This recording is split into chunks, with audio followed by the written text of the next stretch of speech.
I'm back. Just was watching a ridiculous show with called 20 Women versus Charleston White and Woody something. Two internet comedians. Not real comedian. Well, no, one of them is the actual stand-up comedian, the Woody guy.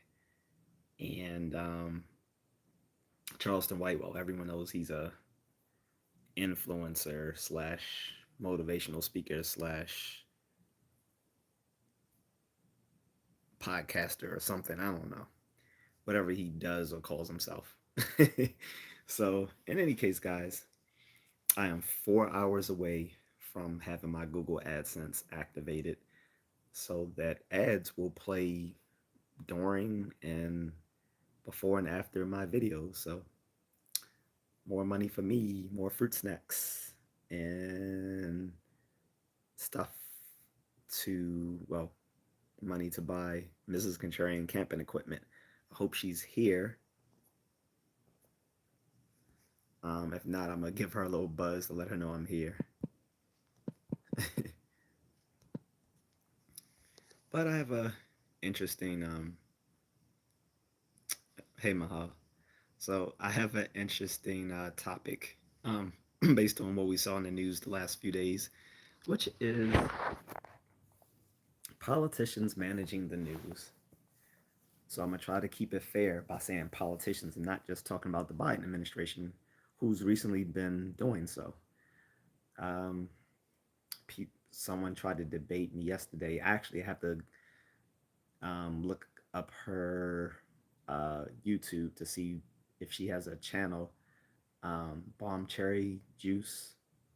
If hopefully she'll come back and take part in this discussion, but yeah, she was trying to say that at least the Biden Harris ticket, which is now Harris and Waltz, they're trying to preserve democracy, and I'm like, yeah, no, they're not. Hi, Aaliyah, how are you? What's up, Trey? Um,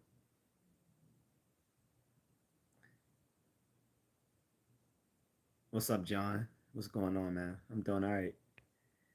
Um, but yeah. So yesterday I was talking with someone in my on my live stream, and she was saying, well, at least the Harris Waltz people are trying to preserve democracy, and I'm like, really? Are they? Are you sure about that? I was like, the Biden Harris administration. I mean, it came out in the news. Mark Zuckerberg came on, and it's been in every news platform. What's up, Amani? In every news platform, Mark Zuckerberg has said, "Hey, they censored us. Like they told us we had to censor our our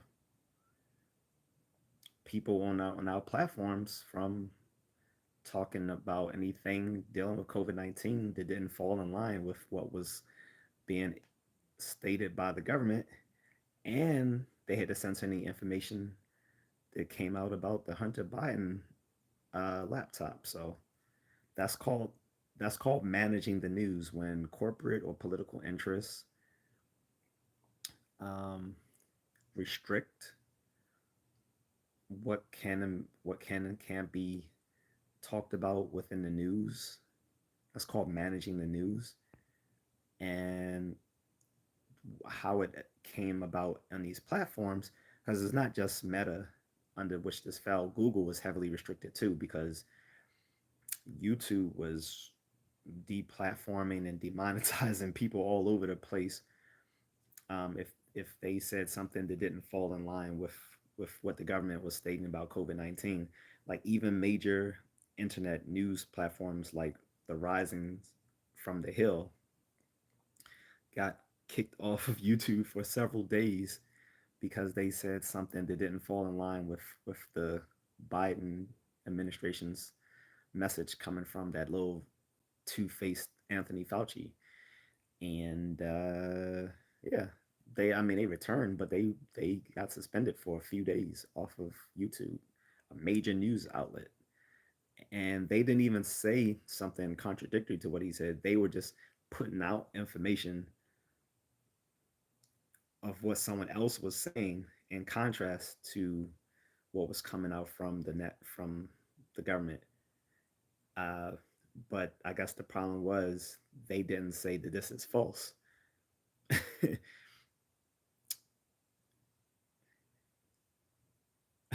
My hair looks good on me. Well, I need a haircut, but appreciate it, Bryce.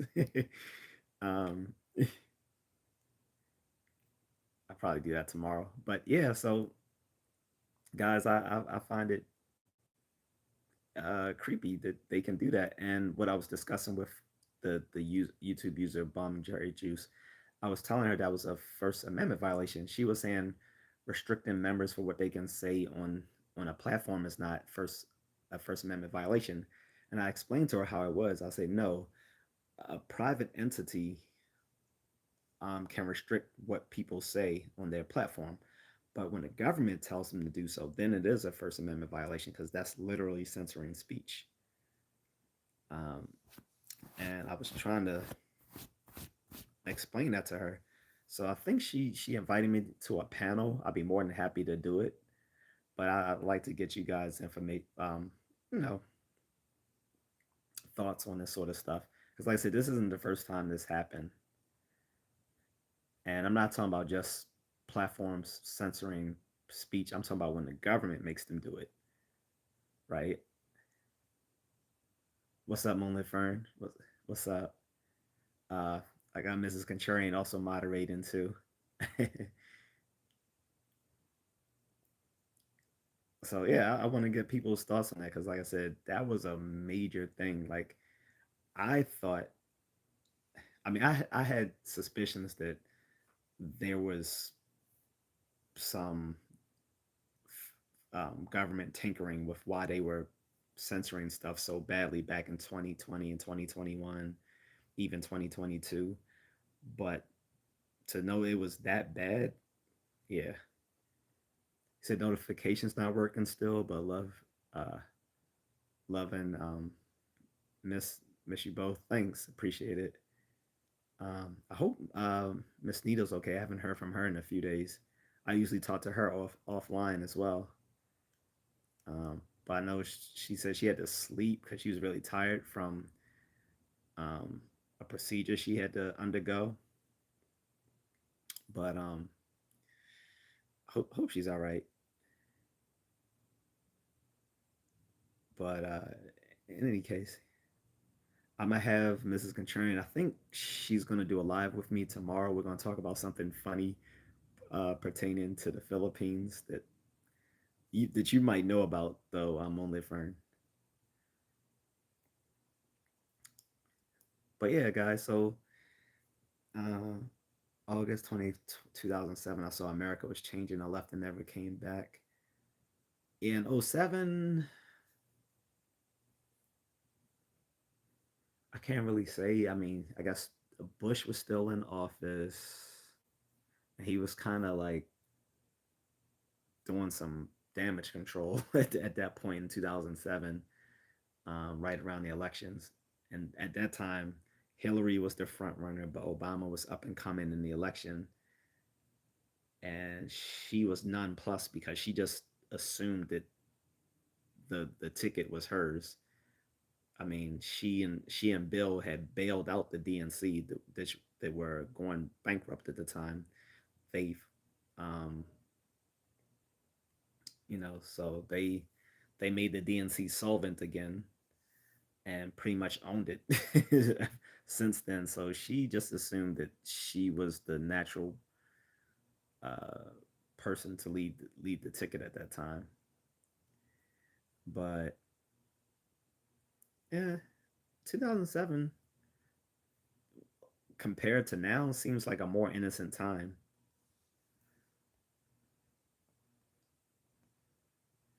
What's up, Styles? I'm doing well.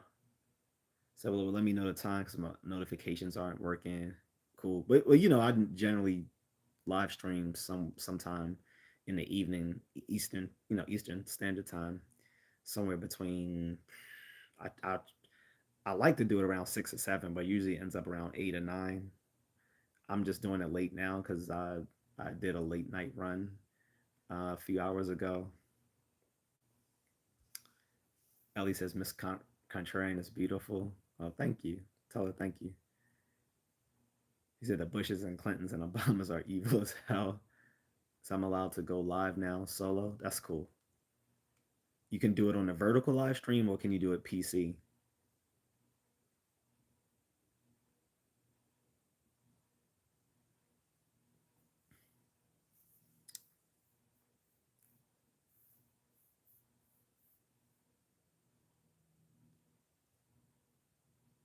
What's up? Is it A Marie? Is that how you pronounce it? So I'm just going around showing smaller creators love, kindness, and respect. So appreciate it. Much respect. I appreciate that a lot. Um, I always like if I get attention from some of the bigger YouTubers out there, I appreciate it a lot.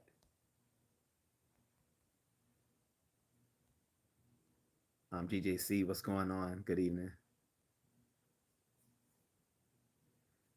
Local boy says, "Hey, hi. I hate politics, but I want to vote soon. What would be the best president and why?" Well, here's the thing, local boy. I would never tell someone whom to vote for. What I would tell you to do is vote your interests. Look up the different candidates. Look up what their platforms are. And based on their campaign platform, go by what their campaign is offering that meets your interests. So if for you you're more worried about the economy, what's going to affect your pocket, vote that way. If you're more interested in identity politics or the what the person looks like who represents you, then vote that way. I don't think that's the most sensible way to vote, but I'm not going to tell you how to vote. I do think overall you should vote your interests. You shouldn't vote on superficial things like whether that person is someone you find likable or that they represent your own racial or gender identity, um, or religious identity. I think they should represent your interests. That's how I would tell you to vote. But I'm not going to tell you whom to vote for. I think that's irresponsible for people to tell others whom they should vote for. Um, A. Marie says, "I got advice for you." Well, I'm willing to hear it. Keep going, keep pushing, keep grinding, and never give up on your dreams. Never stop. Even if haters or bullies try to tear you down, keep going. I believe in you 100. I appreciate it. Oh, trust me, haters or bullies can't force. Haters or bullies really can't pressure me. I how do I put it? I can fight. So at the end of the day, no one online or offline for that matter can really bully me because I can fight.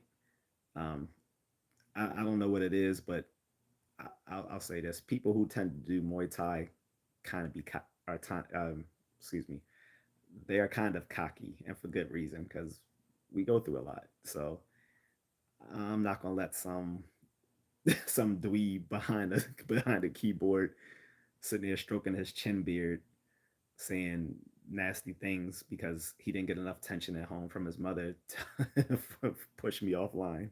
I mean, push me off YouTube. That's not going to happen, not at all. Um, and if they do feel some sort of way, they can always fight me. They can buy me a ticket and I can come out to their place and beat them up and put it online so I can make some good content from it. Or they can come to Baltimore if they really feeling pretty whore.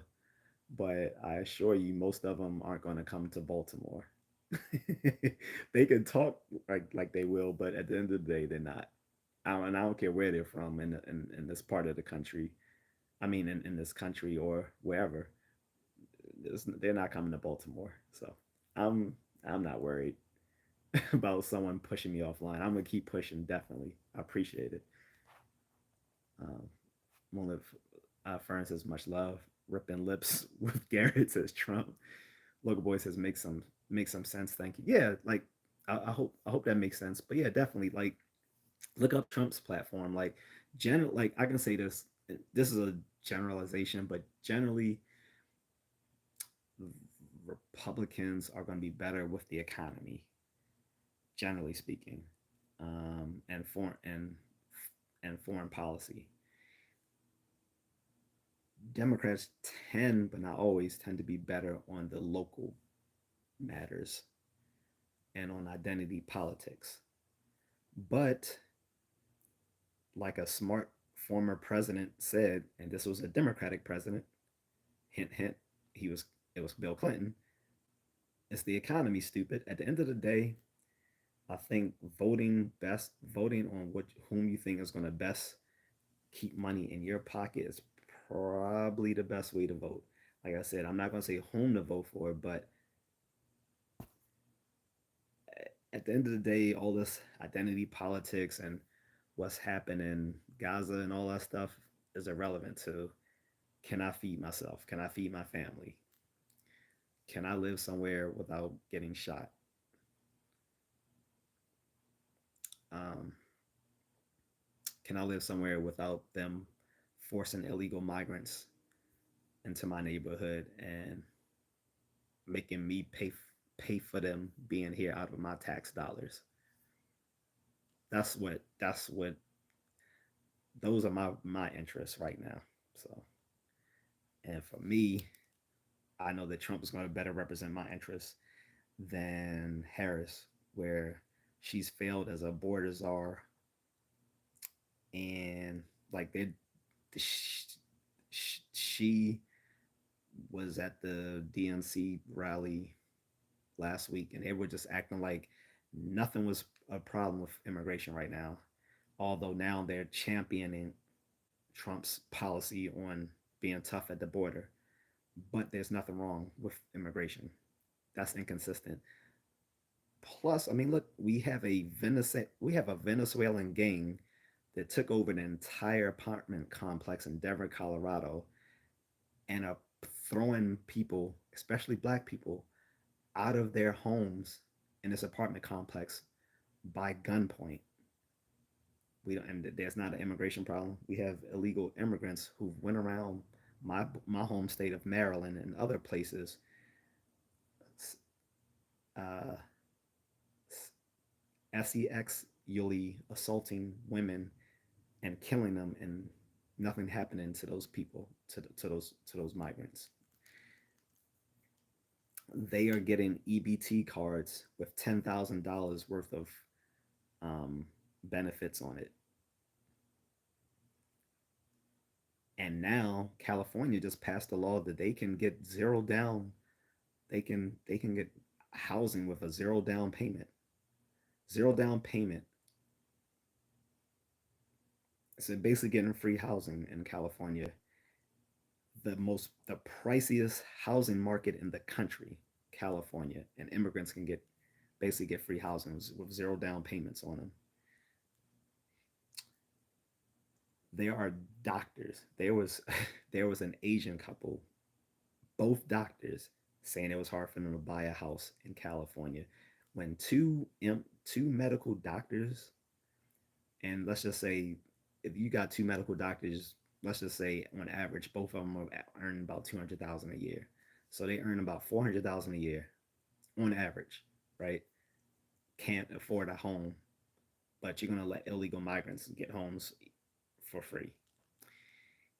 That's a problem to me, but I can't speak for everyone. Uh, Free Bill Walton says my daughter was invited to Sean Kingston's birthday, excuse me, beautiful girl's birthday bash last year, and came home that night with a gunshot wound to the leg she got from Sean playing with a gun. He needs to be locked up. Really? Sean Kingston, the little sappy, sappy R&B singer slash, well, slash dance. I guess I can't really call what he's. I can't really call what he does dancehall. I guess it's dancehall, but mm, that's kind of whack. If that's true, that's crazy. Only for instance, if I can interject, vote your local community. The rest are bought and paid for by big pharma, big banks, YouTube, and fake book companies. Vote from your heart if you vote. Well, I mean, he's referring to the current election, but yeah, local and midterm elections are way more important than presidential elections. But a lot of people put more weight on them, which is unfortunate because your presidential election doesn't really matter much to the average person since the popular vote doesn't decide to vote, the electoral vote does. However, the popular vote in every state other than two does decide the electoral vote because in every state except for Maine and I always get it confused, Nebraska or Nevada, wherever, all the other places, the popular vote decides the electoral vote, and it's like all or none. Like whoever wins the majority of the popular vote gets all the electoral votes in that state in every state except for two states in the country. So it is important, but it's not as important as your local and state elections.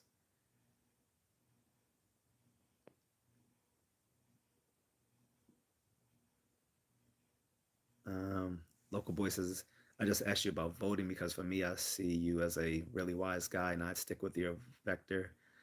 At least it's better than not to vote, you know. Well, I wouldn't even be mad if some people chose not to vote because some people literally are just choosing the couch over voting because for some people neither party represents them and that's part of the problem of this duopoly where you have a two-party system where everyone is supposed to fall into these two camps when some people don't, especially when both camps are both corporate owned. The reason why 2016 was such a monumental election was that you had two populist candidates rise to the top. Trump on the Republican side and Bernie on the Democratic side. However, the DNC suppressed Bernie from becoming the front runner because they rather have an establishment. If they couldn't have a an establishment nominee, a Democratic establishment nominee, which meant someone who's bought and paid for by the corporate donors, they literally said they would rather have Trump win than have a a, a progressive person like Bernie win the ticket. And on the Republican side, they didn't want Trump to win because they didn't think he was serious. They was like, this guy's just a reality star and a former real estate mogul. Like, what would he know about being a politician? Plus, they couldn't control him because he was already a billionaire. He didn't need their money. He couldn't be controlled by corporate donors, and that was a problem for them. They wanted Jeb Bush. They just assumed we're just going to put another Bush in office. And both people on both sides, both the Democratic side and the Republican side, didn't want a third Bush family member in office. Like at this point, it's becoming like they were becoming a political dynasty, and people were tired of it. That's the reason why they didn't want Hillary, although she ended up getting the nominee. Because again, people were tired of political dynasties. But yeah, I can understand some people who just choose not to vote. Like people might say, I don't want to vote for Harris and I don't want to vote for Trump. I get that, especially when most of the third party candidates have fell off. There are, by the way, there are still third party candidates available for people to vote for, but the mainstream media is suppressing the fact that those people are still out there. Like say if you're a progressive and so you don't want Harris, you don't want Trump, RFK has dropped out. There's still Jill Stein who represents the Green Party. You can vote for her. Um, if you're a conservative and you think Trump isn't conservative enough for you because you're like maybe on the far right of Trump, there's there's there is the Conservative Party, which is not part of the Republic. They're not Republicans. It's a completely different political party called the conservative party. I think they call it the American Conservative Party, something like that. They are more right wing than the establishment Republicans. I think they have a candidate. The Reform Party, I think, fell off this election because originally they had Cornel West, but they've been dealing with some internal problems with their party. So um, Cornel West had left them and went to the Green Party. Then he left the Green Party and became an independent because the Green Party decided to go with Dr. Jill Stein. So I think Cornel West is still running, but again, they've suppressed information on the mainstream media about him still running because the Democrats, and let's be honest, most of the mainstream media leans left on the Democratic side. Um, it would have hurt Biden that Cornel West was running because he would have got some of those left leaning Democrats to vote for him, especially black men. Uh, so it wasn't a surprise that when Cornel West was starting to get popular about 5 months ago, they somehow it leaked to the mainstream media that this man is a deadbeat dad and he owes a bunch of child support and all this sort of stuff. That was rather convenient because he was starting to rise and he was starting to rise in the polls, and as he did, that's when the information came out. That wasn't a coincidence. At least I don't think so. Moonlight says, "Hold on, I'm cocky for doing Muay Thai." He said, "Bro, you know me better. I'm real humble. You know, I want all the smoke from all your trolls and haters. I gave my address on live. If you're 18 or older and a male, come at me." Yeah, so you're just like, I mean, Moonlit Friend, you're just like me. Like I said, like we handle trolls like we don't take them seriously because we know at the end of the day we could kick their asses. I don't think this. I think cockiness is the wrong word. I should say where um, it gives you self confidence. Like when you know that you are fit and you can defend yourselves, lesser men don't bother you. Let's put it that way. A man who's physically fit and can defend themselves is not going to be worried about the opinions of lesser men. I guess that's the best way to put it.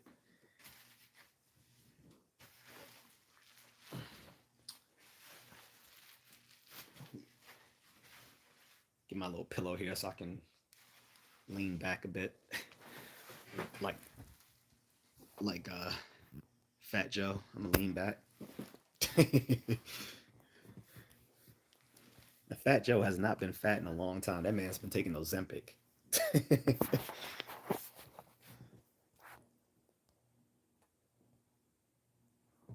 Mr. Ernest Thompson says, "Man, you gonna vote Trump? That's tragic." I'm sorry if you think that's tragic, but bro, understand. I voted for Biden in 2020, even though I really didn't want to after the bullshit that he's done throughout his political career, and the fact that he was so arrogant when he was on the Breakfast Club talking to Charlemagne the God. Charlemagne the God gave him an easy layup. He was like, "Hey man," he's like, "Well, we definitely want to have you on the show again." He said, "Hopefully, you can come up to New York and talk with some of the people here because they got some questions for you." And a, a, a smarter, a savvier politician would have been like, "Hey, I would love to come up there and answer people's questions. I want them to know more about me and why I'm the best candidate for the job." Instead, this prick was like, "Well, if they got questions, I'm gonna just say this: they if they don't know who to vote for, then they ain't black." Who the fuck says that? And besides that, like I said, I've I was brainwashed into voting for him last time because, like many other people, I was convinced through the managing of the news that, or I shouldn't say, well, maybe the news wasn't managed, but I'll say the way it was curated, that basically Trump was like out of pocket that he needed to be stopped. Like, and that was just a false narrative. Could he have been doing things better? Of course. But the way they made it sound, it was, yeah, I felt duped. And before him, I voted for Hillary. And before her, I pretty much always voted Democrat, even though I was an independent at the time. So yeah, I don't find it tragic. What I find tragic, what I find tragic, Ernest, Mr. Thompson, right, if you prefer, is that so many black people are so convinced that Trump is the racist, and perhaps he is in his personal beliefs, but he's never pushed systemic racism. But Biden has, so I don't care how friendly he appears to black people. His policies haven't been. I need to remind people of this. He was the one who wrote the 1988 crack bill, which made it law once it was passed that there will be mandatory uh, sentencing for the possession, even minor possession of crack cocaine. There was no mandatory sentencing at the time for any other controlled substance, but they decided they would do so for crack cocaine. Why? Because it was the dominant drug in the black community at the time. Then in 1994, he didn't author it by himself, but he co-authored the 1994 crime bill, which saw thousands of black men customarily locked up for petty offenses and joined the Clintons at the time in the narrative saying that young black men were all super predators. And when he first came into the Senate in the 70s, he worked with Strom Thurmond who's a noted white supremacist. Strom Thurmond worked with that man to prevent the busing of black children to white schools when they were forcing those schools to integrate. And he eulogized Robert Byrd, a KKK leader, and called that man his mentor and friend. But everyone's worried about Trump being the racist because he says mean things. Which would you rather have? The guy who says mean things but does good things for black people, or the guy who's buddy buddy with black people but undercuts them in every sort of way? Malcolm X warned us about this 60 years ago when he'd rather choose a southern redneck over the liberal fox, the northeast liberal fox. Because these people in the north, he said, oh, they'll act like your friends, but meanwhile, they're doing stuff to you that will hurt you, but you don't know until it's too late. He said, meanwhile, he's at least with the redneck, you know where they stand.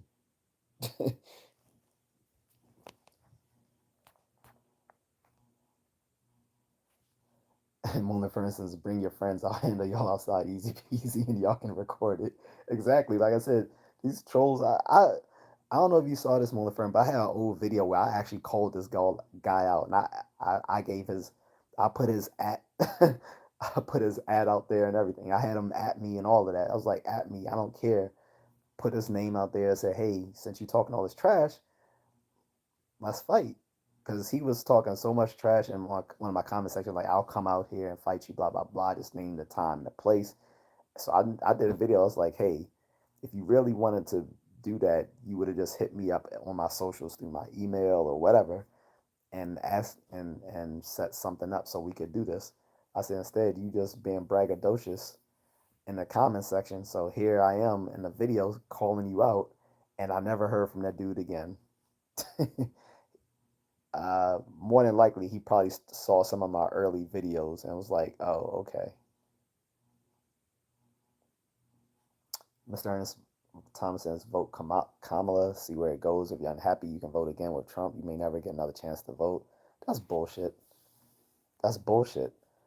I don't. I really don't understand. I, I'm. I'm. I'm trying to be respectful. I really don't understand some of you black people who are keep. How do you guys keep getting bamboozled into voting Democrat? They scare you. They scare you. You house Negroes into voting for them every single election cycle, saying, "Oh, the Republicans are racist. They're going to put you back in slavery. They're going to take away your votes, right? Your rights to vote." They say they do that. Y'all fall for that dumb shit every 4 years. You know they've been doing that scare tactic since the early '80s. They literally been doing that scare tactic every election cycle since the '80s. Since the '80s, and y'all keep falling for it. And we've had more Republican presidential um, presidencies than we've had Democratic presidencies. And in all these Republican presidencies, they have not taken away black people's right to vote. So that's stupid as shit that y'all keep falling for that dumb scare tactic every 4 years. Every 4 years, they Democrats trick y'all into voting for them, and they give you nothing in return but lip service. They have not done shit for they have not done shit for black people since the 1964 crime bill. I mean the 1964 civil rights bill. They gave they gave black people affirmative action and then basically neutered the whole thing. Instead of it being for black people, they made it for all minorities. It was written specifically for black people, and they gave it to all ethnic minorities, which meant that pretty much the only one benefiting from it were white women and immigrants. But y'all kept falling for that dumb shit. And he's going to take away our vote? No, he won't. The Democrats will take away your rights to vote. When Biden stepped down from from the election, they just anointed Kamala Harris. They didn't give y'all Negroes any chance to primary to find the strongest candidate to run against Trump. They just anointed Kamala, and y'all Negroes just went along with it because y'all House Negroes. Oh yes, sir, boss. We sick now? Are we sick now, boss? Malcolm X was right 60 years ago. Everything he said back then is still right. Bunch of house niggas. Trump's gonna take away our right to vote. The DNC literally took away your right to vote, and y'all said nothing but clapped, like George Lucas said in the Star Wars prequels. He said, as we watched the fall of democracy with a thunderous applause, they just anointed that bitch, and y'all didn't say anything. No one said, "Wait, if Biden is stepping down, shouldn't we be able to do a primary and pick whom we want to run?" No.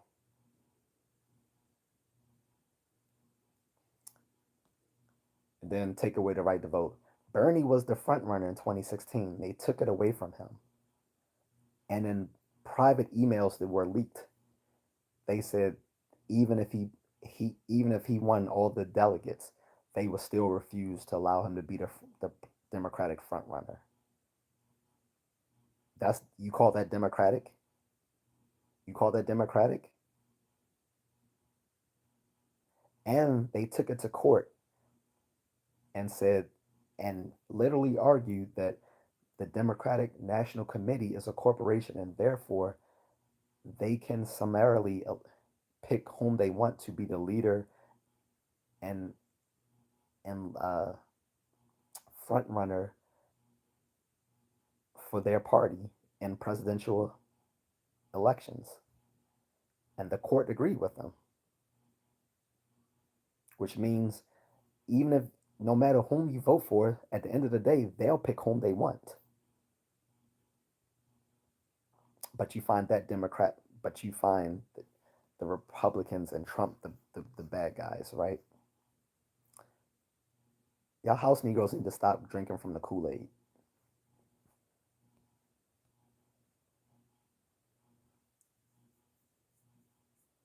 Free Bill Walton says, I think you should consider who's going to manage our mental health crisis. a guy went and cut his thing off at a local Hardee's.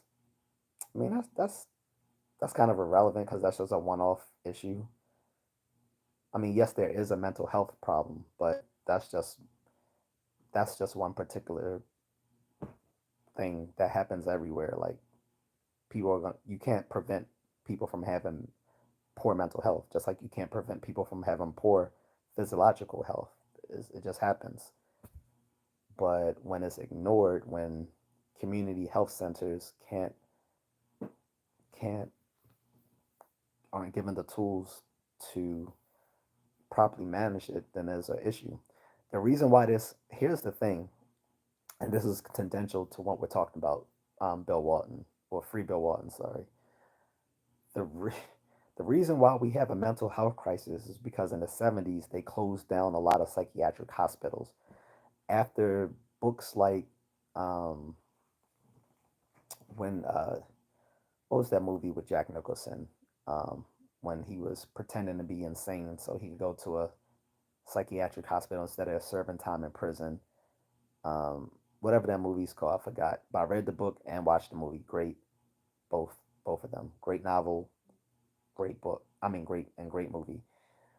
Problem with that is they took the wrong moral lesson from that. From that, they took, well, we should just shut down all these psychiatric hospitals because they are treating people cruelly, which yes, they were.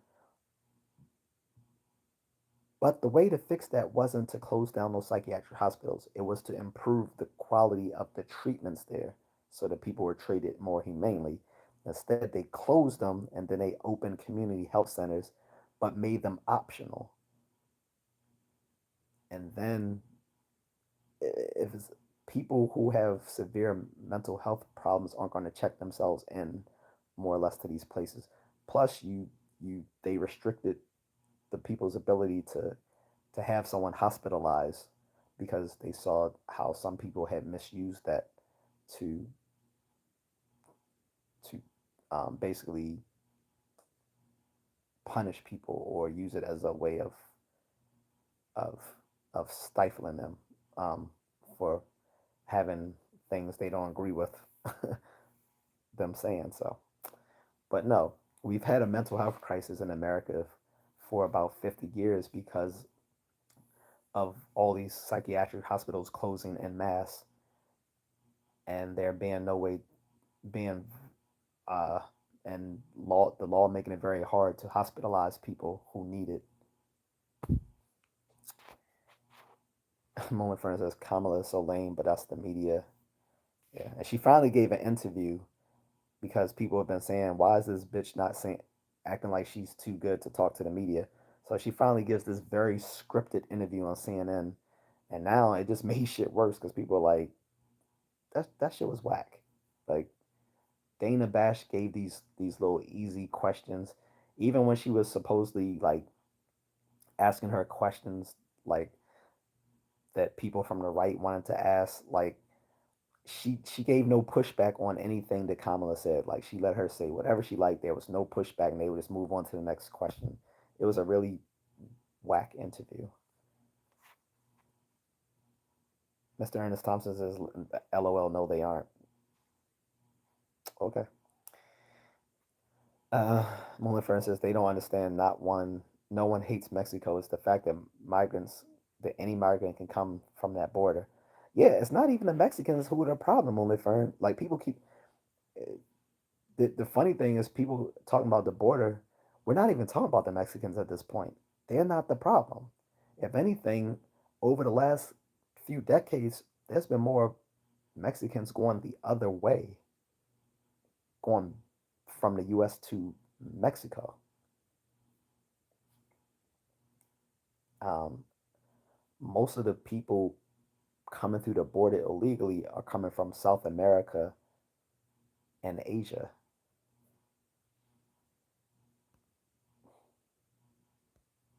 Mr. Ernst says there's no housing to give away. LOL. Well, you can LOL all the fuck you want, but this has literally been in the news with Governor Gavin Newsom passed this law has passed in California.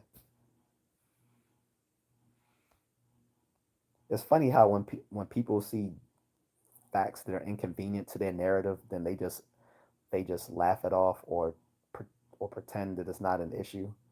This is why I'm a political independent, because because I think people who are partisan on both sides are idiots. You guys can only see things through your lenses of your political ideology, and outside of that, you can't think straight. Local boy said that's crazy. Moonlit Fern says Somalians, Nigerians, Peruvians, etc. They are the ones. Chinese, Venezuelans, Haitians,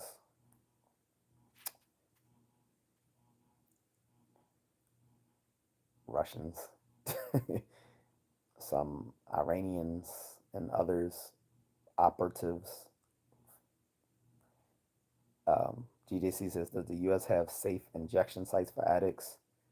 Not really. What they do have, they have some places have a needle exchange program, but it's not so-called safe injection sites, and we shouldn't. Why should we? Why should we pay for junkies to get high? Man, let them go fucking get high on their own money and kill themselves.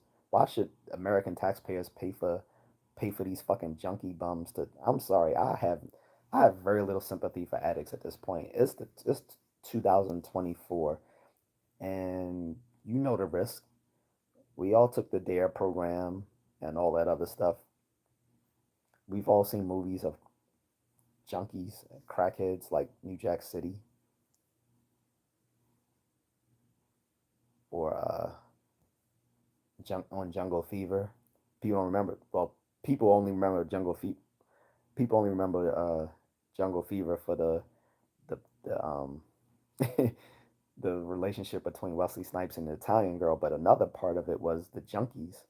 His brother was played by Samuel Jackson, who was a junkie, and his Samuel Jackson's girlfriend was a junkie who was played by Holly Berry. People don't remember that, but yeah. Anyway, especially when Samuel Jackson had a really funny part in that movie. It was funny, but it was sad at the same time. When he came in, he was like, "Mama, you want me to dance for your mama?" He did this little crackhead dance. That shit was funny as shit. But anyway, I don't have sympathy for them, man. Fuck that. We shouldn't have safe injection sites in America. They gonna get high, man. Fucking lock their asses up and let them, or put them in, or no. You know what? I'm for rehab. Go ahead and stick them in rehab.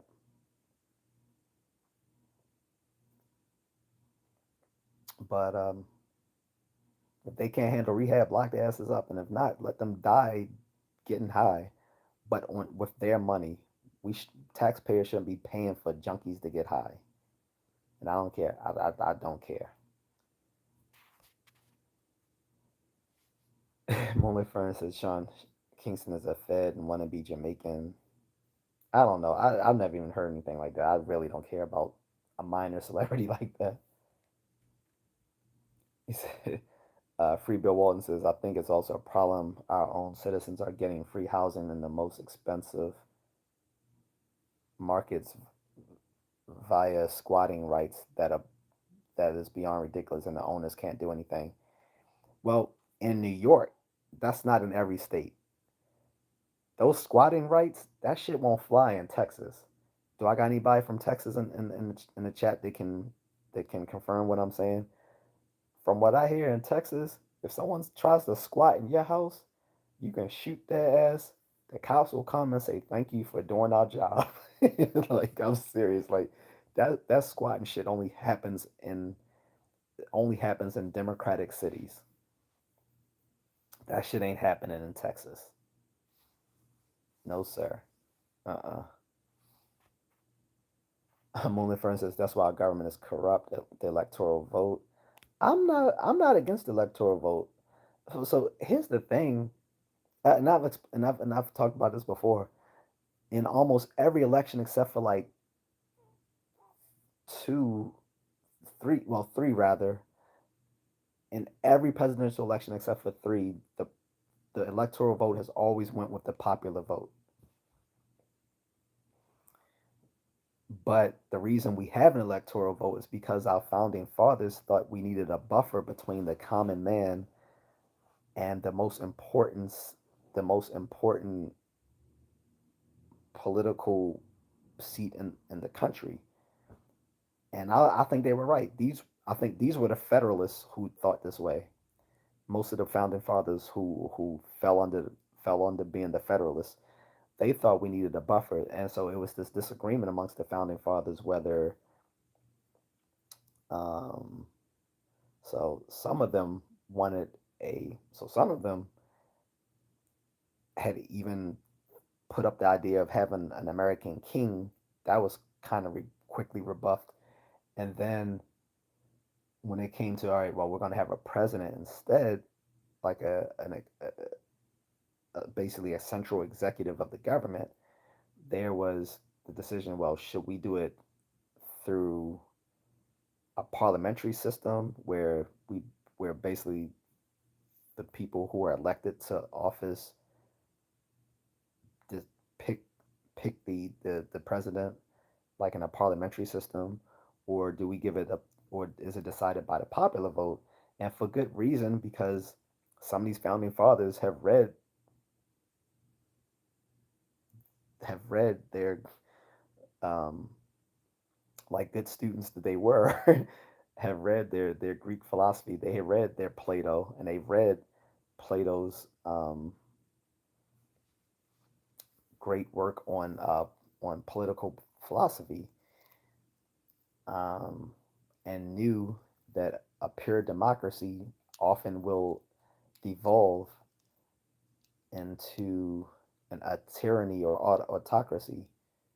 So they thought we needed a buffer in place for the highest seat in the country, not to be decided by the common man who tends to be pretty uninformed on politics.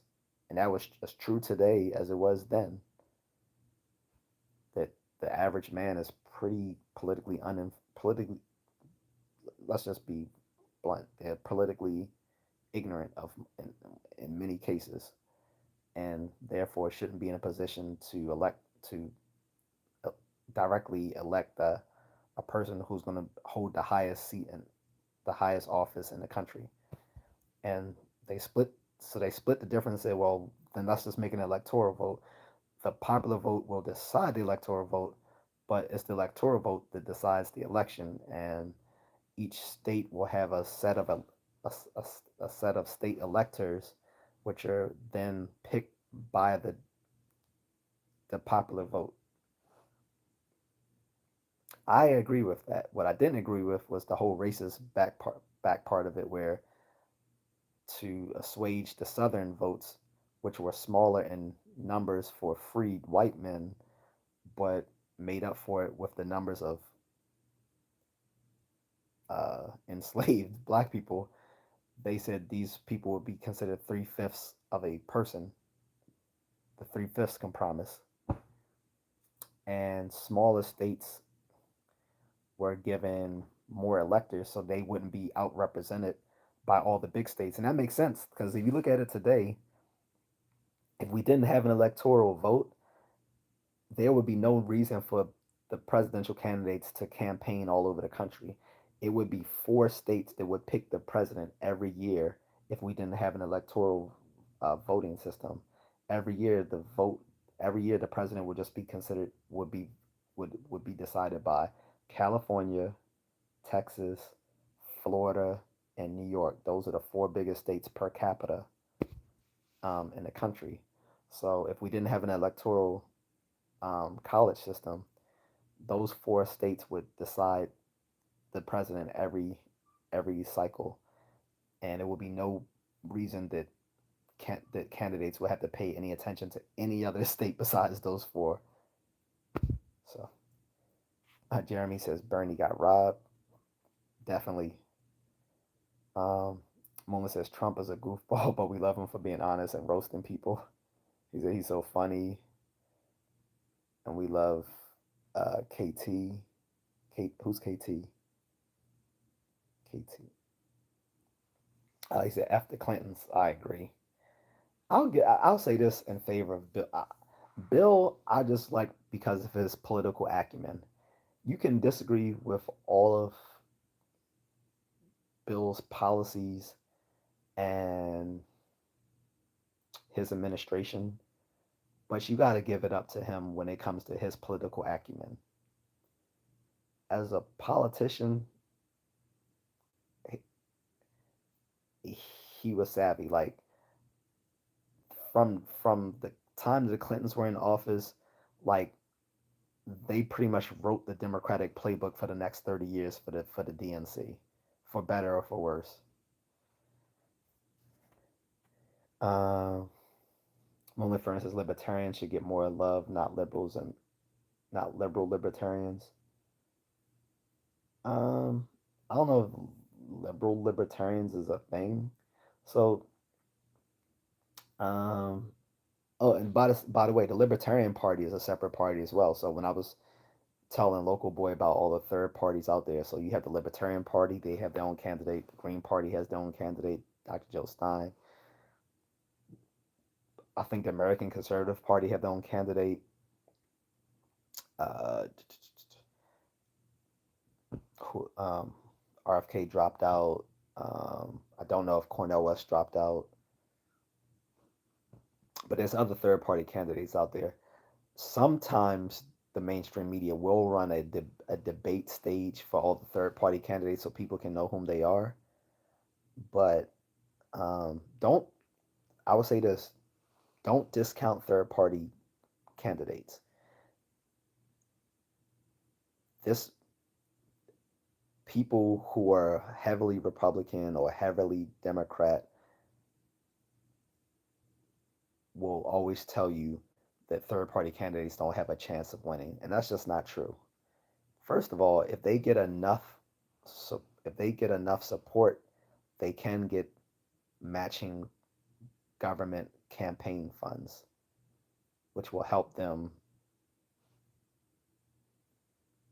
run a better campaign against the mainstream candidates.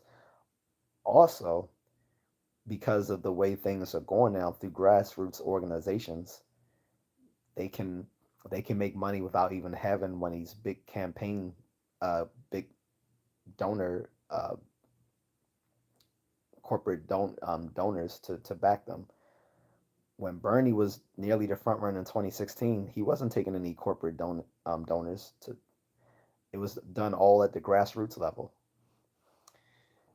And if people remember the 90s, again, they will remember Ross H. Perot was ahead in the polls of both Clinton and Bush. He almost won, but he dropped out of the race. That was his problem. He dropped out of the race when he was in the lead. So, but Ross Perot had a good chance of winning. Okay, he was a third party candidate. He was an independent. Um, and when during the 1800s, I like to remind people the Republican Party was a third party. So,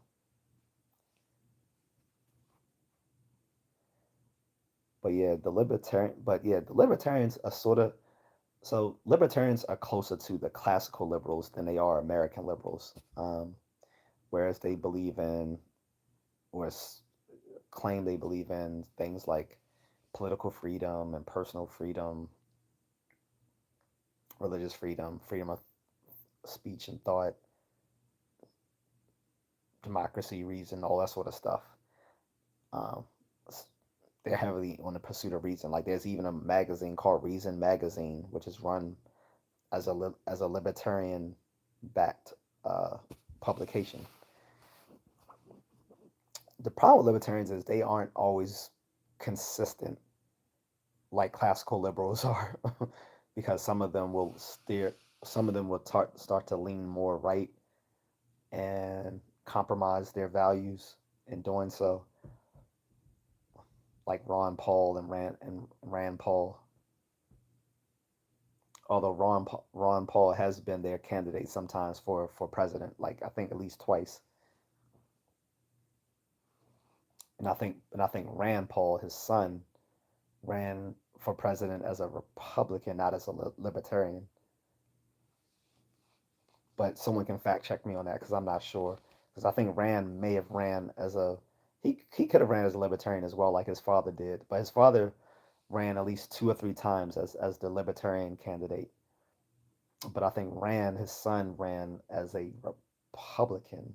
But I'm not completely sure on that. Anyway, that's another option. I'm only friends as like, share, sub, and use that super chat, y'all. Thank you. I'm only friends is not cocky, we self aware. 100.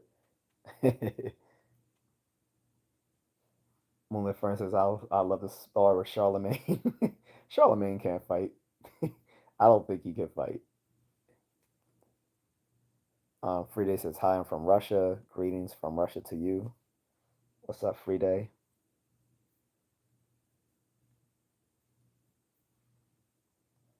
Um, I wanted to greet you in Russian, but I right now my mind is drawing a blank.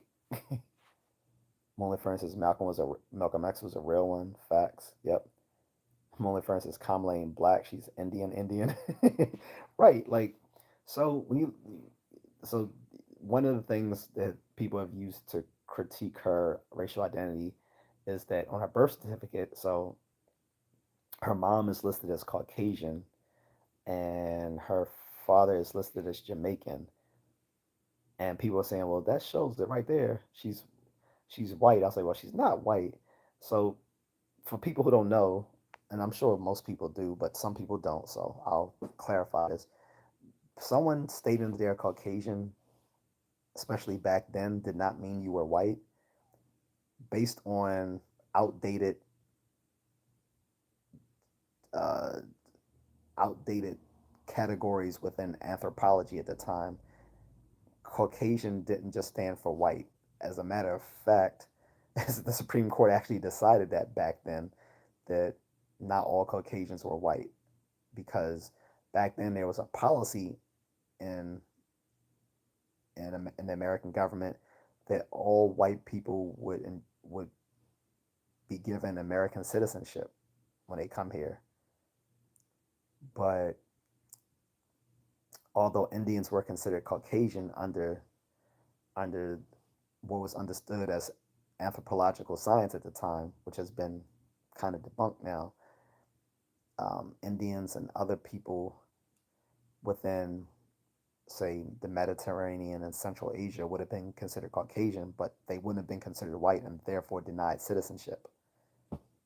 And there was even an important Supreme Court case about that when this Indian guy claimed after he had, you know, um, joined the military and all this other stuff, that he was, because he was Caucasian, that he was therefore white and should be pretty much qualify for these other sorts of social benefits. And the Supreme Court denied him, said you are not white. um, and it was just it was just so funny on both sides, that both sides were completely wrong and racist. Like the Indian guy claiming he was white was being racist against other minorities, and the white people saying, yeah, you're Caucasian but you're not white, was being racist towards him as well. It was a messed up situation on both ends, but it's a fairly famous Supreme Court case. um, in any case, then her Kamala's father is listed as Jamaican. I want to clarify to people that everyone from Jamaica and other parts of the West Indies are not necessarily black. It's because he said he, like, so here's the thing again. So calling himself Jamaican on her birth certificate, yes. So a lot of people coming out of Jamaica, if they were black, would have just been called Jamaican. But I mean, when they looked at his family tree, it said that he was Hindu and Irish. And yes, before people even get on me, yes, I know Hindu is a religion, not a race. But in the West, again, we're talking about the West Indies, not here in America. In the West Indies, especially at that time, Hindu was sometimes used as a proxy for race over there to say Indian, speaking to refer to people of East Indian or Desi descent. Because nowadays people don't tend to, they like to prefer refer to that community as the Desi community or South Asian community.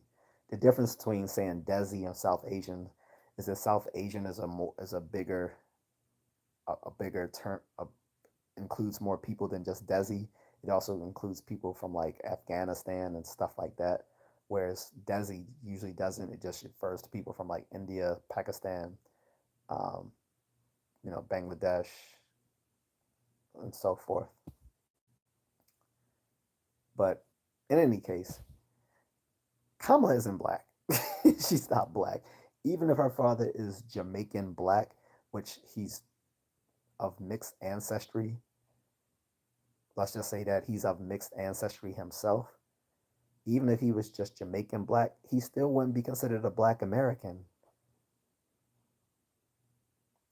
So she's just not. She's not black. And I'm saying, okay, let's say his father, let's say her father wasn't of mixed ancestry, which he is. Let's just say he's just Jamaican black. Like all his people can be traced back to West and Central Africa. That doesn't make him a black American.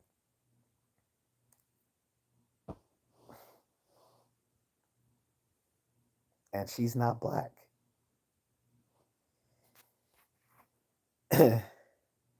Only for instance, you just said best, they blame Republicans.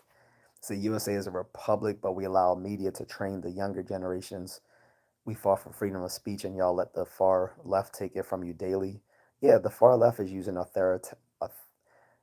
This is why I keep telling people why I no longer consider myself a progressive. Something that I've considered myself since college up until like 2 years ago.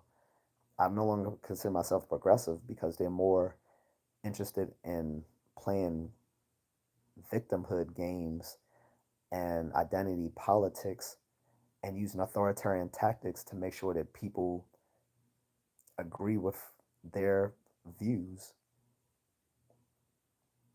Like they don't believe in freedom of speech anymore. They would much rather suppress speech that hurts people's feelings than allow people free speech if it disagrees with their views. I find that completely cringe and rather Orwellian, especially coming which especially coming from the left, because you expect that to come from the far right. But no, this is coming from the left. And the weird thing is they think they're moderates and they're not. Local boy says, I mean, yeah, often somebody that says mean things isn't a bad person. Most of the time, the truth is hurting ears. Yeah. Moonlit Fern says, hit the super chat, y'all, please. Thank you. Local boy said, the truth is never brutal, brother.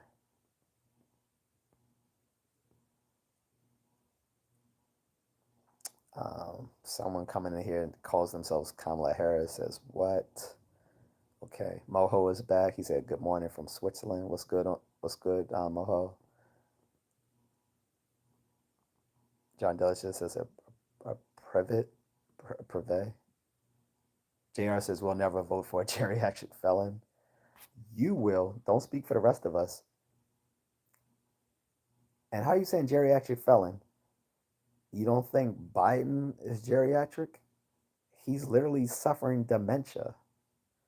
On top of that, and I'm going to keep repeating this, and I don't care how many times I have to say it. I'll say it every day if I have to. Every president has been a criminal since the very first president. Every president has been a criminal. Every president has been a criminal. This is why they have always enjoyed partial immunity to crimes while in office, because they're all committing crimes. And no one really cares that the man was convicted of some sort of petty felony because he paid off He paid off a fucking porn star. No one gives a fuck. At the end of the day, who's going to run the government better? A man suffering from dementia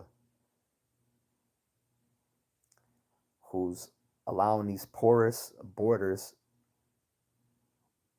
to the south while getting us in free proxy wars,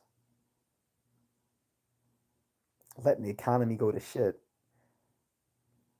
We haven't seen such levels of economic devastation since the Great Depression, but they want to let us tell us how good the economy is doing.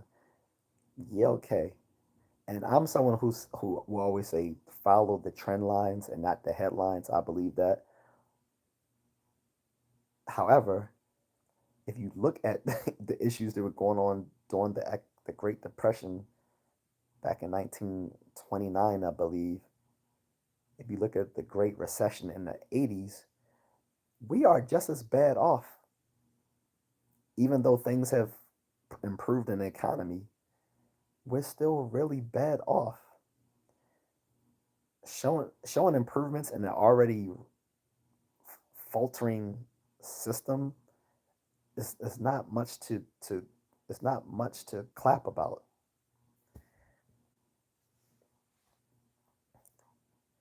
John Diligent says communists use that phrase in Russia, what can be unburdened by what has been 50 years ago. Friendly Fire says, what's up with Americans and the obsession with race? That's a that's a whole different topic. That's a whole different topic. I wouldn't even know where to start with that.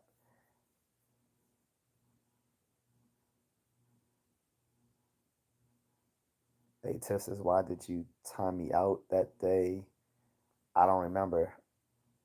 I don't know if it was a mistake or not, but I generally time people out if they're saying something out of pocket or they're flooding the group with some sort of um, erratic messages. But if it was by mistake, I do apologize. Local boy says, "How do you know all these facts about Indians? That's amazing, bro. I read." I had an Indian best friend in high school and college. Um, but yeah, I read stuff. I watch the news. That's all. And I didn't even get into that whole caste system and that Kamala Harris family comes from South India, so I'm not going to even go there. So that could be a whole different topic. Drakaith Namikaze's back. He says, as we get older, we naturally become more conservative. Yeah, so there was this idea that if you were if you were conservative when you're younger, you have no heart. But if you're a liberal as an old person, you're a fool. That's there's this sort of thought, and at least in American politics, I can't, and probably in British politics as well, but I can't speak for other places. But yeah, there was this old adage, and I'm just paraphrasing because I don't remember, I don't know it verbatim, but there was this sentiment that amongst the elite, I should say, amongst the elite, there was this adage that if you if if you weren't a liberal as a when you were younger, then you don't have a heart. But if you're still a liberal as an older person, then you're a fool. So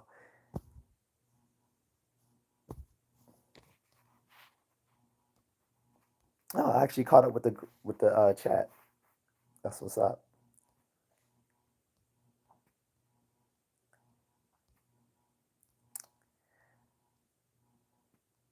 But yeah, we started off with a lot of people. It got up to like almost 60 people, then it dropped off. I don't know if it's because they saw the topic or they just disagreed, but that's fine. That's cool. That happens.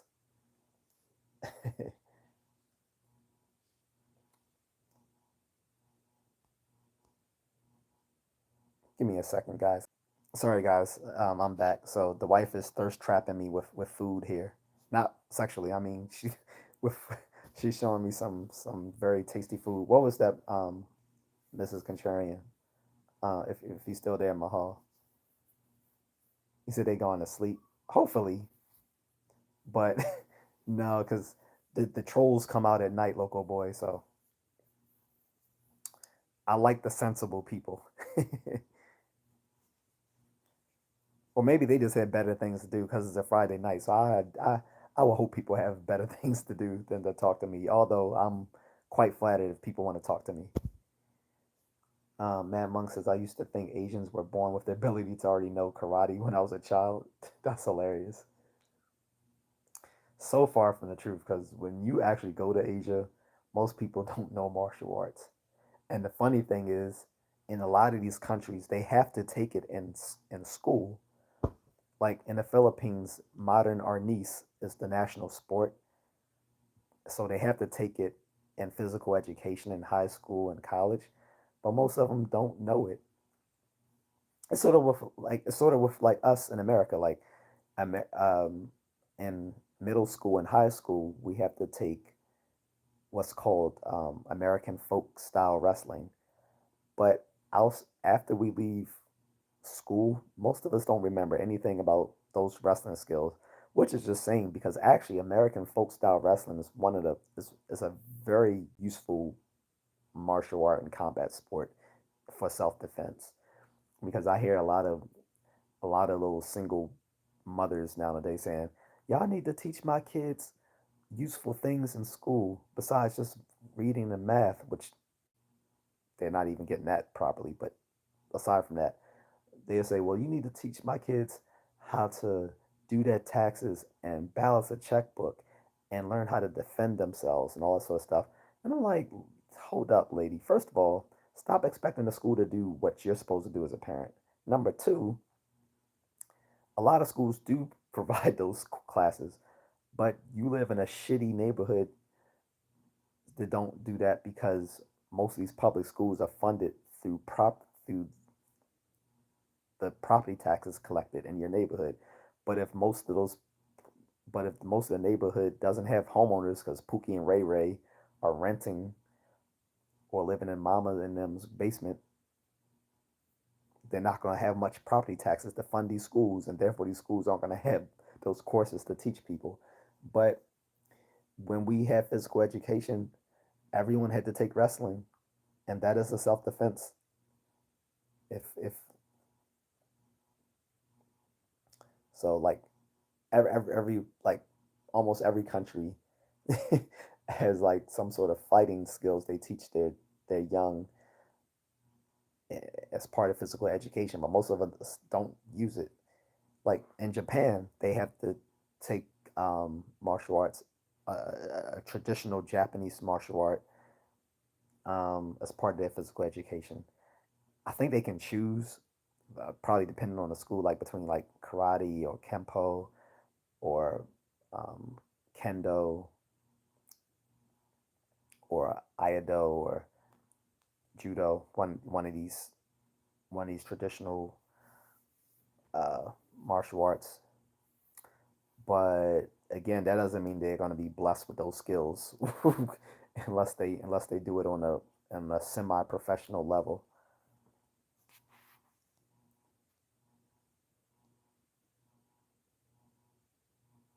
Drake says that's 80s pop culture brainwashing monk. Guys, how did this guy UNC slip through the cracks? I'll time him out myself.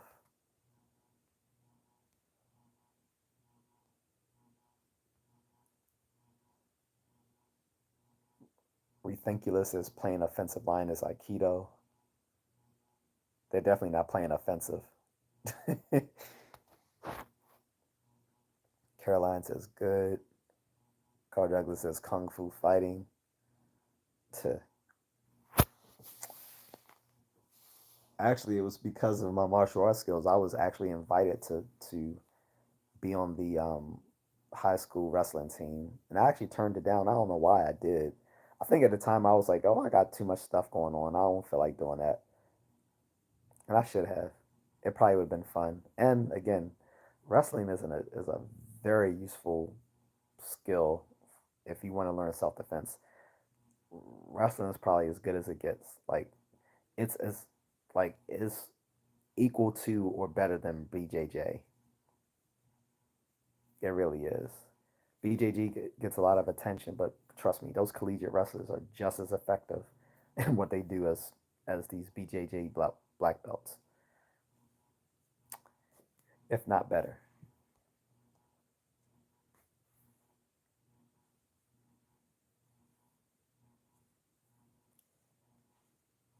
Um, but yeah, getting back to the original topic, which is, do you guys have a problem knowing that politicians are managing the news? Like I said, the recent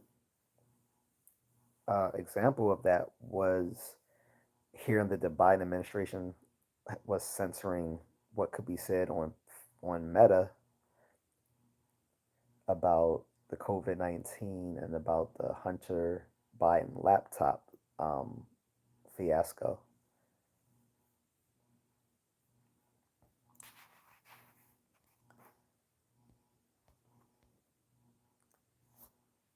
See, I told you, local boy, as soon as it gets late, these weirdos start coming out the woodwork. All these little incels who are losers at life can come online because that way they can pretend they actually someone actually cares what they think, because no one cares what they think in real life. They're a bunch of losers. So they come here and troll. He said BlackRock is managing everything, I guess. I don't know whom you're referring to as BlackRock, but no, so like I said, so Mark Zuckerberg gave a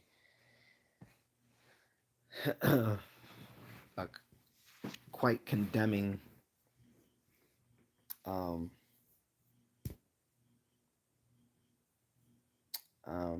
speech about this a few days ago, and I've yet to hear the Biden administration do damage control over this. At this point, his best bet is probably just to say nothing so he doesn't hurt Kamala's chances. Maybe she'll speak up in defense of what happened with the Biden administration censoring speech on Meta.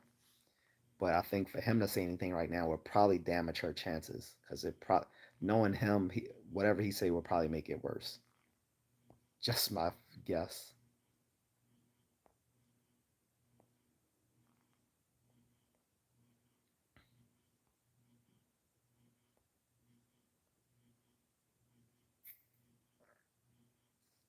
Tarot cards are fake. Says you lift weights, looking healthy and strong. Appreciate it. I do go to the gym about 2 or 3 days a week, but I run every day. I'm a distance runner, and I do martial arts. So,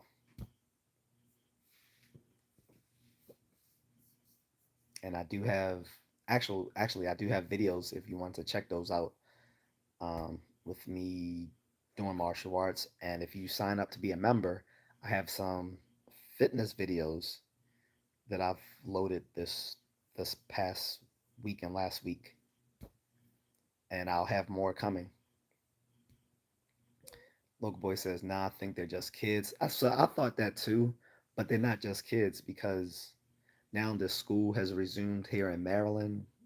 I know school has resumed in a lot of other places across the country as well. And if I'm getting trolls during school hours, I know these aren't kids. These are literally adults who are just fucking idiots. He says, nowadays, bro, feel like we have a lot of grown kids instead of grown intelligent people. Everybody's trolling and bullshitting too much. Yeah, most of these folks are adults. And my friend, so because this was something I was telling my friend too. I said, man, I think a lot of these trolls are just kids. He was like, even if they are kids, he said, fuck them, they're losers too. He said, what kind of fucking kid gets on live streams just to fuck with people? So I agree, because if I was a kid, I would have better things to do than to be online trolling adults. I I wouldn't do that. And again, we my in my generation, we grew up prank calling people, um, running on people, knocking at people's doors, then running away. when they answered the door. We did all sorts of crazy stuff, so we already know the game. And that's why I'm not too bothered by them. I just think a lot, I think, like I said, I think a lot of these trolls are actually grown men who have mental health problems. I don't think most of them are kids. I think some are, but even if they're kids, they're still stupid. I mean, they're 20 plus year old kids. Nah, I don't. Anyone over 18, anyone over 21, I'm not calling them kids. You're an adult. Like you're held accountable for your actions. I'm not calling anyone over 21 a kid. They're adults. They're fucking stupid. They're just retarded. Tarot card says my longest jog was 18 miles. I'm not as strong cardiovascular wise now, and I need to improve again. Just start off little by little, just gradually. I think too many people's problems where a lot of people hate running because they try to do too much. Like people don't know you don't just like I won't not you by the way tarot cards are fake. I'm talking about other people, but too many people go into running with unrealistic expectations. Like it would be just as unrealistic as like the first time you go to the gym, you think you're just gonna bench press 200 pounds and and um, like leg press 300 pounds or whatever. Like I'm or five no leg press like 500 pounds. Like it's unrealistic. Like going to the gym that you have to build before you see those gains. But for some reason, people don't see that takes the same gradual incremental steps when it comes to doing cardio as well. People try too hard with cardio, and it ends up discouraging them from going further. Instead of, I always tell people stop looking at because they keep trying to look at distance. I'm like, stop looking at distance. Look at time. Or they try to look at speed. They're trying to go after the distance and the speed before they develop the stamina. I'm like, no, work on the time first. I was like, look, just look at doing this for 21 minutes, which means if you got to walk some of it, if you want to jog some of it, if you want to sprint some of it, fine. Just make sure it's 21 minutes. If most of it is walking, at least you accomplish something within that 21 minutes. Like you do a little power walk and maybe jog a little bit and you develop your stamina.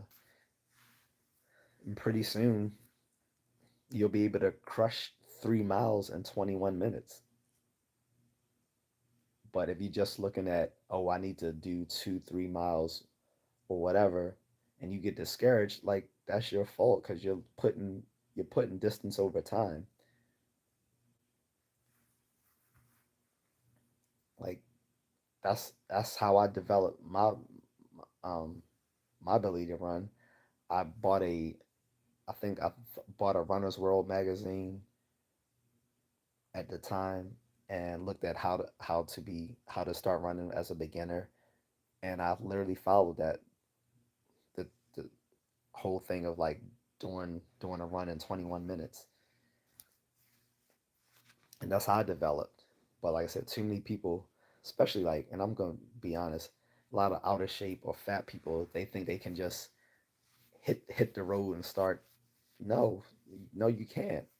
Like you can't do that. It's unrealistic. It's like a skinny person thinking, a fat person thinking they can run 2 or 3 miles. It's like a skinny person thinking they're gonna they're gonna power lift 350 pounds. Like, no, you're not. It's unrealistic. He said tarot card says I like slow jogging for long distances. Yeah, there's nothing wrong with that. That's good cardio. Another option besides running is rucking. Like people can like some people like going for a hike. you can turn that hike into an endurance exercise by putting on a like a 25, 20, 20, depending on your weight, 20, 25 pound, 30 pound backpack, and use that and go and walk around, walk around with that and on the hiking trail. And now you're rucking, you're getting endurance out of it. And that could be just your camping and hiking equipment, all stuffed in that backpack. Even better, it's your bug out bag, and you can use that and actually go rucking in these hiking trails. That's another source of endurance training that people can utilize, which we did in the army. We used to have to ruck. So, uh, tarot card says when I jogged 18 miles, I didn't look at time. I looked at pace and went slow but far. Yeah. So my thing is just like like beginners concentrating on the wrong things. They worry about distance. They worry about speed. Even like I said, I would ignore running pace too. Like all those sorts of stats, like your distance, your running pace, um, all those things. Those are important, but those come into place later once you actually start to develop the ability to run over a given period of time. That's when that becomes important. But in the beginning, I think people should just worry about finishing a complete workout.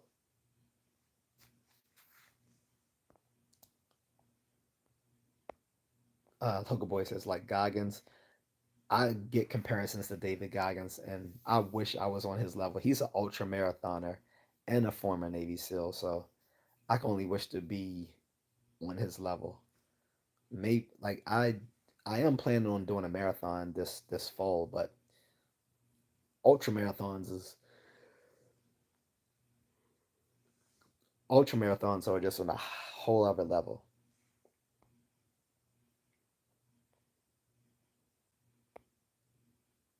Um, is that have you done any marathons? No, I said this would be my first marathon if I do it this fall. Planning on doing the Marine Marathon, or I've been thinking about doing the Marine Marathon because it's a good marathon for beginners. I've only done half marathons and 10Ks so far, but I think I can manage the Marine Marathon. It would be in the DC area. Um, there's one in Baltimore closer to me, but that's from what I'm told. The Baltimore Marathon is more difficult, so it wouldn't be a good one for a beginner. And I want to actually do one where I can complete it. I'm not so and I'm not so worried about winning it as just completing one. Excuse me. But yeah. Um, but anyway, guys, getting back to the politics and stuff. Like I said, I find it bothersome when political interests or corporate interests, for that matter, can manage the news and censor information that's inconvenient to their bottom line. And it's I just find it completely moronic of people who support Biden or support Harris to just gloss over the fact that this happened, that this came out in the news, and they're pretending this is not an issue. If the if the if the if this whole thing was reversed, if it came out in the news that Trump was the one censoring Meta and telling people like Mark Zuckerberg and the people who run Google and X, formerly known as Twitter, that they have to censor information, it would have been it. Oh, people would have gone bananas. Like so many people would have been crazy. Like, see, we said he's a fascist. We said he's We said he's an authoritarian. We said he's an autocrat. People would have people would have lost their shit if it came out in the news that the Trump administration had told Mark Zuckerberg to suppress information coming out about COVID-19 or about um, his impeachment or whatever. If it was he that they were talking about, entire media would have lost their shit. Half the country would have been like, we need to get him out now. But it comes out when it's Biden and no one says anything. So this is the hypocrisy. This is why people become politically apathetic. This is why people like me are independents, where we don't drink the Kool-Aid on either side of the aisle because we know that both sides are bullshit artists. But like I said, if the shoes were on the other foot and it was and people were talking about Trump had been telling Meta to censor their users, talking about COVID-19 and about his impeachment or whatever, heads would have rolled. But because good old Uncle Joe, Genocide Joe, Jim Crow Joe, Sleepy Joe, when he does it, it's okay. Apex God says agreed. They plan each party against each other. Yeah. I'm against suppression of speech. Like I said, I'm a classical liberal. A classical liberal is different from American liberals. Classical liberals are the people who harken back to the age of enlightenment, of the European Enlightenment and the Age of Reason. Um, People like Jeremy Bentham and David Hume and John Locke and George Berkeley and John Stuart Mills and Benjamin Franklin and many others who believed in personal freedom, political freedom, economic freedom, freedom of speech and thought, democracy, and the pursuit of reason. These are things that we believe in as classical liberals. But nowadays, classical liberals have been pushed to the right because those on the left don't care about that. They only care about free speech and thought when it doesn't hurt people's feelings on the left. If you tell someone something that they don't like because they have gender dysphoria, because they suffer from gender dysphoria, then now you are a bigot and a hateful person, and you shouldn't be allowed to say what you want. And you can burn the American flag, but you better not burn the the, the pride flag. So yeah, this is why I'm not a progressive, and I I I just I just find it revolting. And this is why I've been fighting with political apathy for the last 3 years because I can't take this stuff seriously. Like I said, if any of these things that can like all these things that's going on right now, when people push it under the just like push it under the rug, just remember that if the shoe was on the other foot, they would have been raising a whole hell over it. If Trump was in office and we saw him sliding into mental decline, which they did actually try to claim that when he was in office because he's sometimes inarticulate, yes, but because of that, sometimes they would claim he was in mental decline. They made a big issue of it, but when it was Sleepy Joe, Uncle Joe, Jim Crow Joe, Genocide Joe, the people are just making it up now. Like, oh, they're just making it up. Um, when it comes out, he's suppressing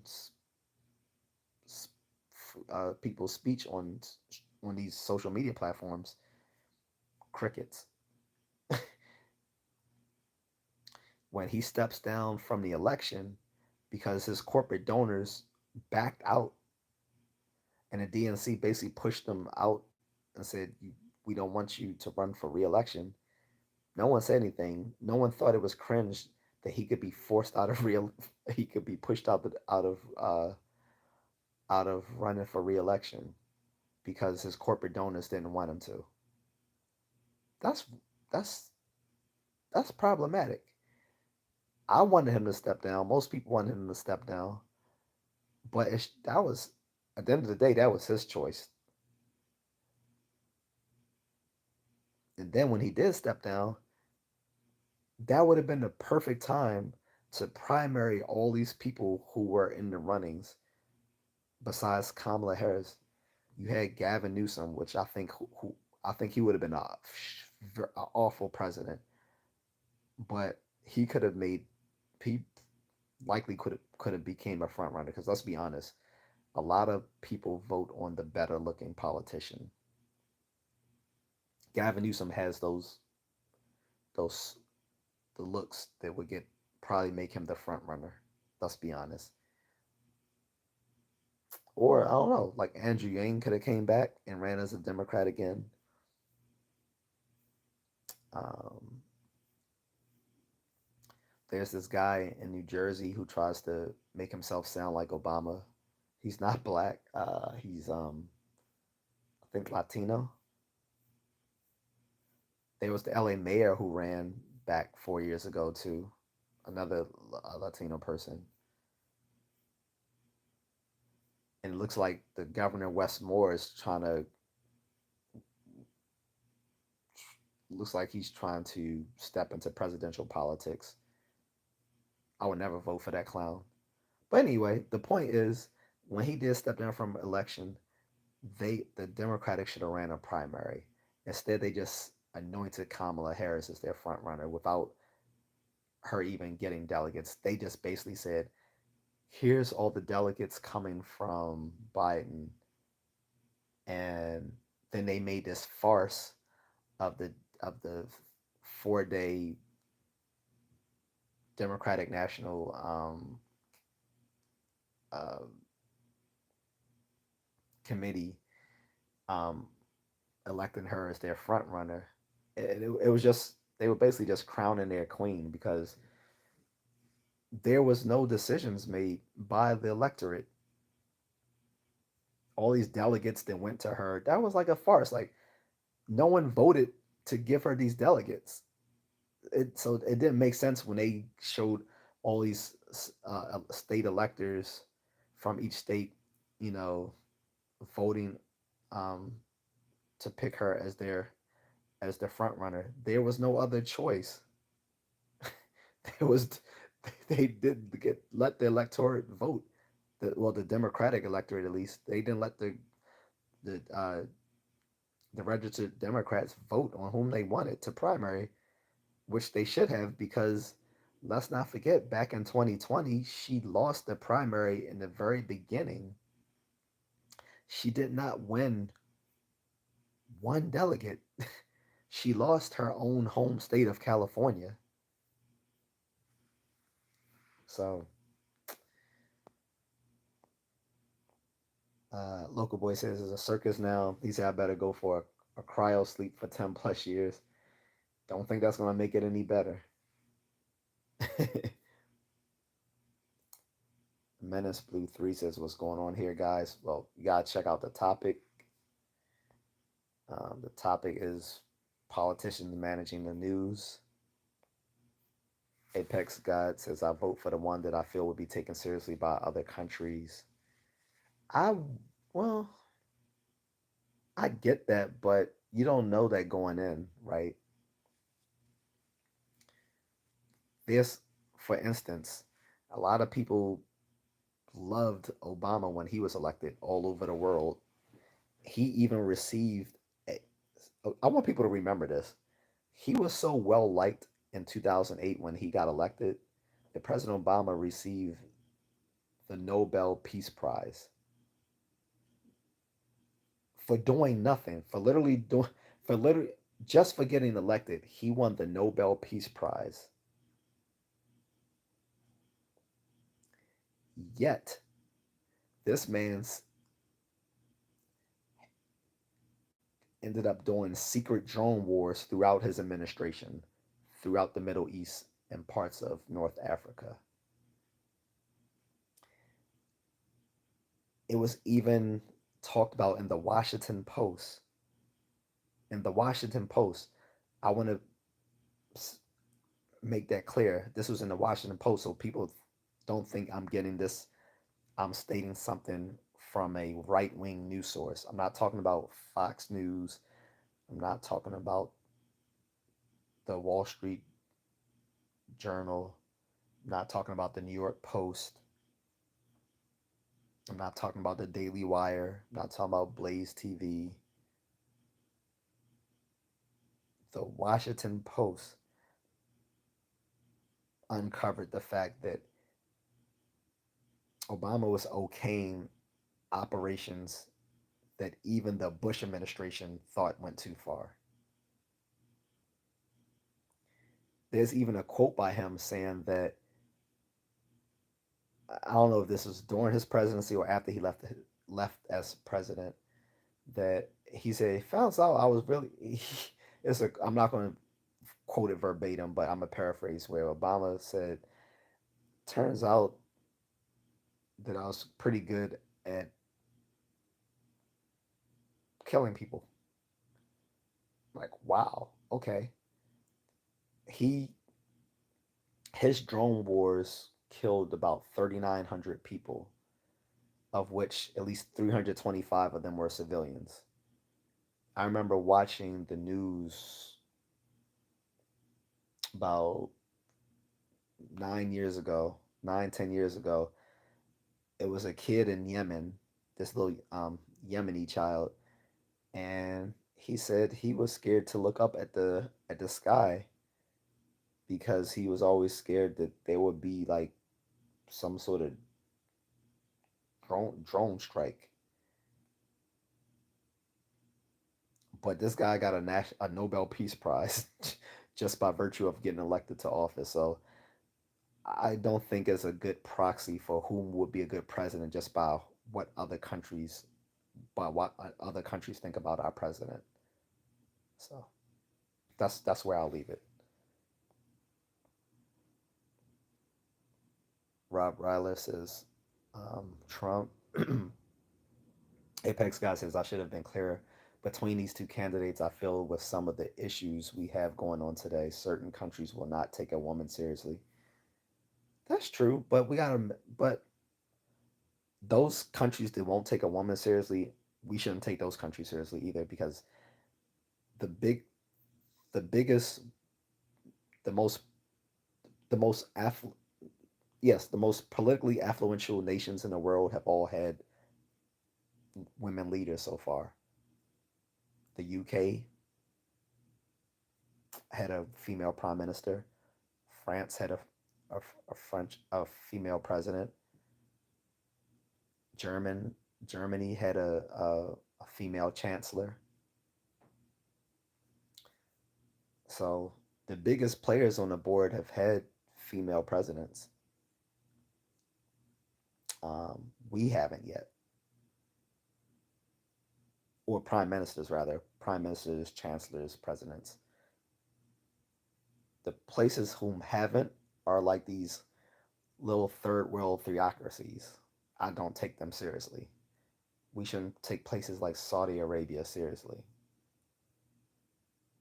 Fuck them and their oil. Um, China, the less said about that, the better, because you don't want to say too much bad about China on YouTube because Google has partnerships with them. um, but yeah, even some of these other more patriarchal countries have had female leaders recently.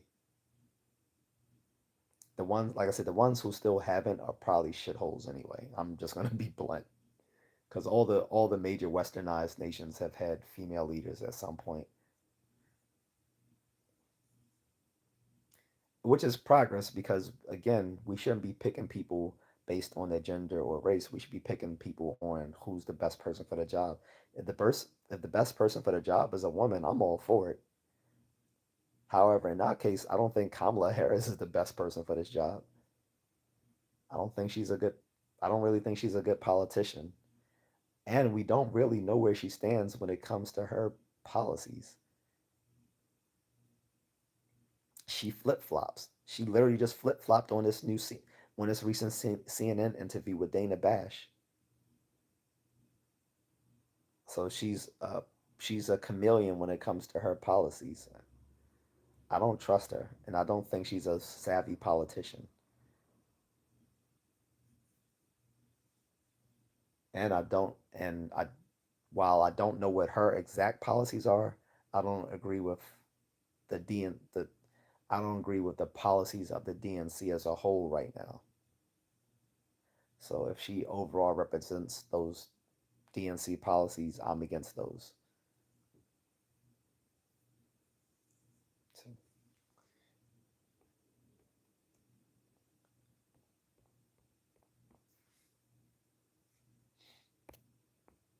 Um, but does that answer the questions?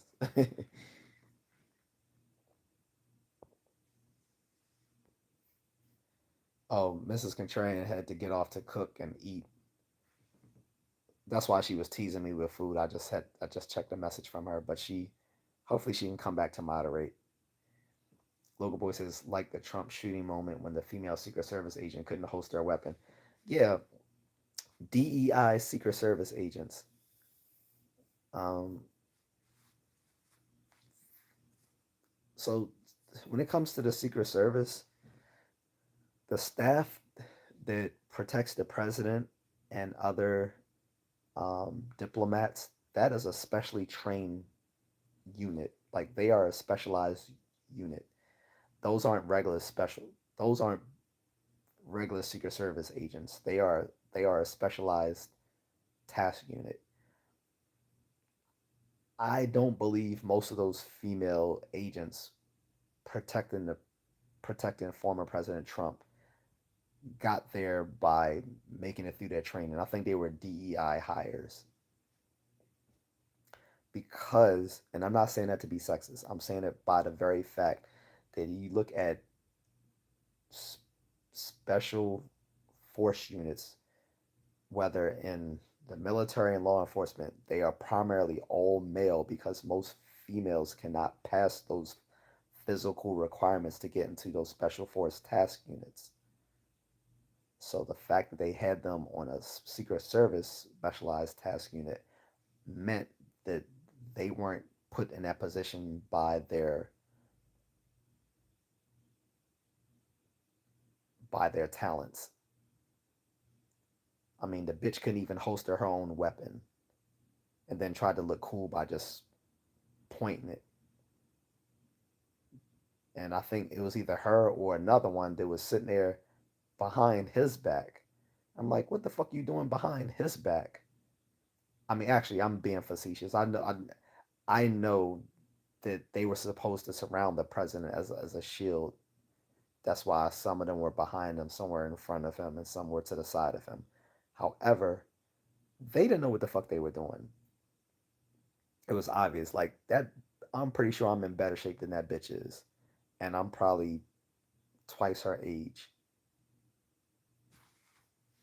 and I'm pretty sure I'm in better shape than she is, and could better protect the former president than she could.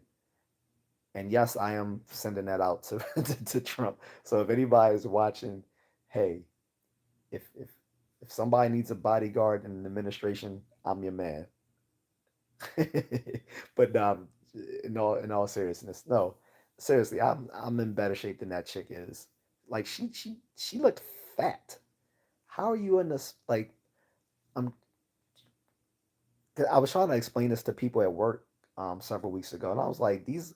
I was trying to explain to them because they were saying, man, this Secret Service are a joke, and I'm telling them they're really not. I was like, just what regular Secret Service agents go through is a lot of physical requirements to make it onto the Secret Service, but to be part of but to be a part of these special units that protect diplomats and American presidents, they are a specialized trained unit. Like not anyone from the Secret Service can be a part of that that staff. So for there to be women on that staff, that shows that they undercut that whole training process to get them on there. And then surprise, surprise, the head of the Secret Service was a woman. So duh, I wonder why they allow people who weren't qualified to be a part of that staff that protects presidents. Yeah,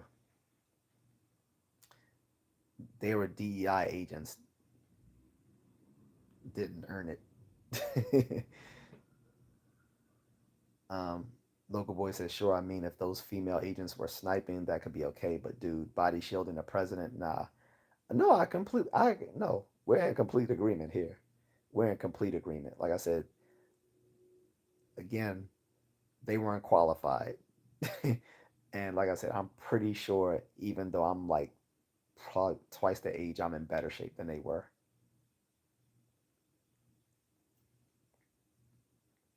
So, um, but yeah, um, let the best person for the job get it. Not, oh, this person has this certain identity, so they should get preference or preferential treatment in in getting this position.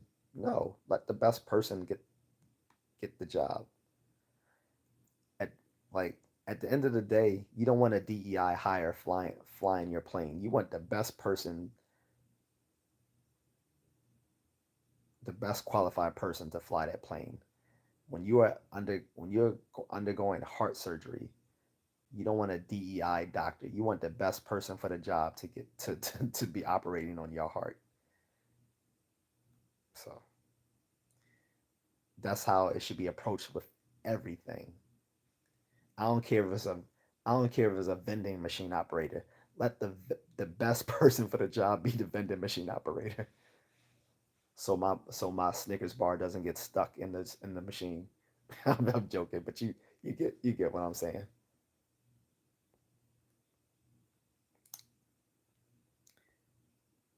Uh,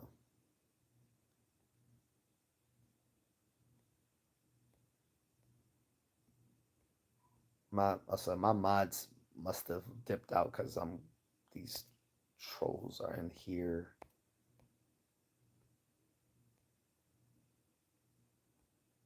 Uh,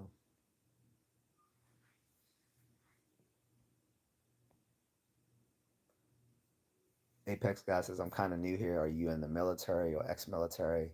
I'm a veteran from long time ago. Uh, I left I left in 2005.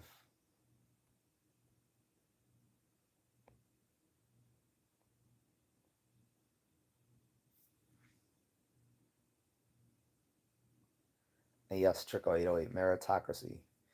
Um, there's only a few times I don't believe in in a pure meritocracy, and that's when we're talking about people who are already starting from behind. Like you can't run. So a meritocracy is only works when everyone's starting at the same. If if everyone's starting at the same place when the gun goes off and everyone's racing to the end of the line, good. But sometimes a pure not a sometimes a pure meritocracy can actually lead to inequality when everyone's not starting off the race at the same stop. But that's a topic for another day. But for the most part, yes, I do believe in a meritocracy when it comes to things that are important, like politics, science, academics, engineering, all these sorts of things, right? Like, for the most part, yes, best person for the job, that's it. Like, without qualification. But we do have to keep in mind that sometimes not everyone's starting off at an equal playing field. I think we should keep that in mind, though.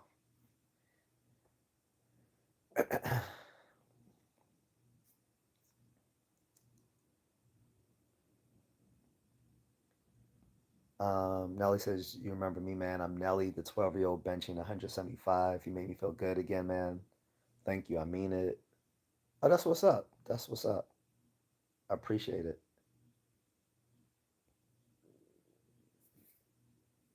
Um, I don't know. I don't remember the exact conversation, to be honest. But if it's anything that I said on the stream that motivated you, that's then that's cool. Shouldn't be up this late though. Well, I don't know what part. I don't remember what part of the world you're in. But if it's over 12, you shouldn't still be up. Shoot, I shouldn't still be up. Um,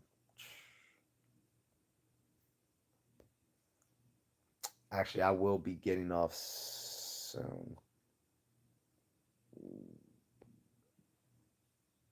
Um, Trick 808 says, well, it always comes down to hard work. Yes, some get a head start, but still to make or maintain it takes hard work. Well, I'll say this. When it,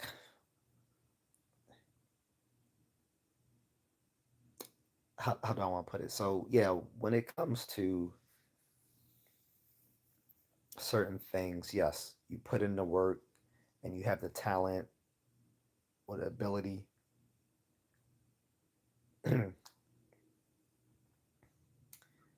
Like on the Ghostbusters, we had the tools, we had the talent. But yeah, when it comes to like things like law enforcement or military, like, well, yeah, first responders generally or military, you definitely want people who've earned that position to be there. I'm sorry, I don't want a female firefighter saving me if I'm in a if I'm in a building with a 5 o'clock blaze going. She's not going to save me. She can't break down the door. To she can try, but I'm going to burn up while she dislocates her shoulder trying to bust through the burning building trying to save me. No, we need men doing positions made for men to do. Men were made to do these things. Like, I'm not saying women can't be in law enforcement, but they should just be sent doing administrative duties.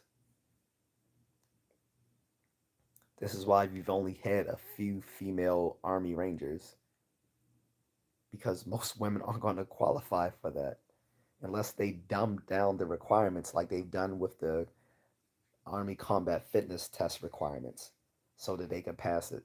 Instead of saying, okay, well, if these women can't pass the Combat Fitness requirements, they need to think about joining another branch of the military that's easier for them. Navy. I mean, the Navy is such a joke. They got fat drill sergeants. So, yeah, I think women can join the Navy. And I'm not joking. They have out of shape drill sergeants in the Navy.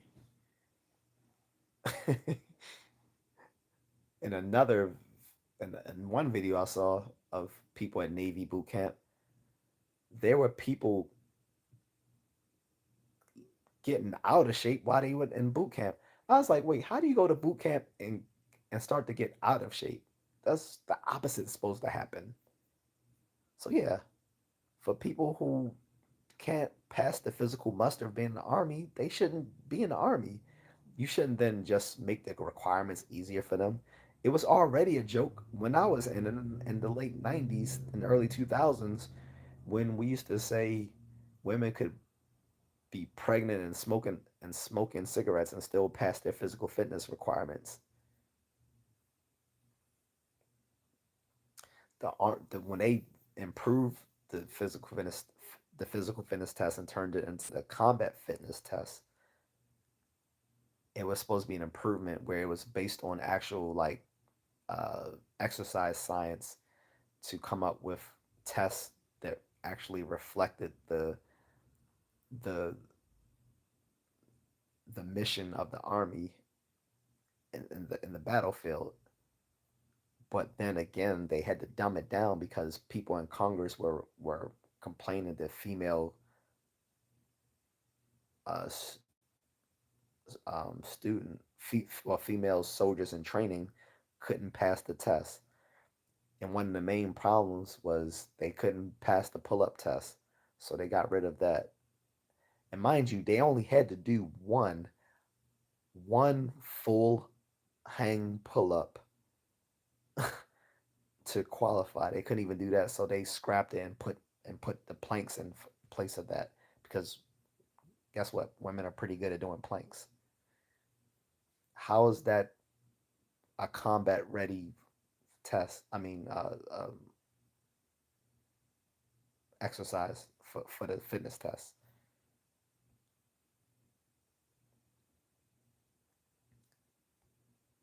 Um, Local boy says, "Could you please leave the live uploaded so I could rewatch and rethink some moments maybe later?" Oh no, no, I upload all of these.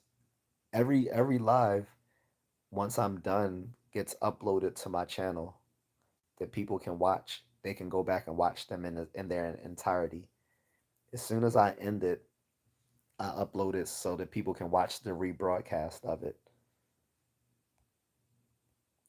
But yeah, absolutely, you can definitely watch it once this is done because I'm about to get off soon anyway. It's very late here. Um, I need to hydrate and get some shut eye. Trick 808 says the funny thing is people will say it's sexist, but it's true. Eh, you know, if something's true, it can't be sexist. If something's true, it can't be racist. Where something is sexist or racist is that they they they are they're probabilistic truths that go beyond their sample set. um, Something is racist because like it may be true of some people within that group, but then it's stretched to be true of every individual within that group, and that's most of the time false because there's greater differences within a group than there are differences between groups. And I repeat that when it comes to things dealing in like behavioral statistics and stuff like that, generally it is the case that there are greater differences within a group than there are difference than the differences between groups. That's how you get things that are racist and sexist and so forth because people will try to apply something that may be generally or partially true of a group and apply it to every individual within that group. So,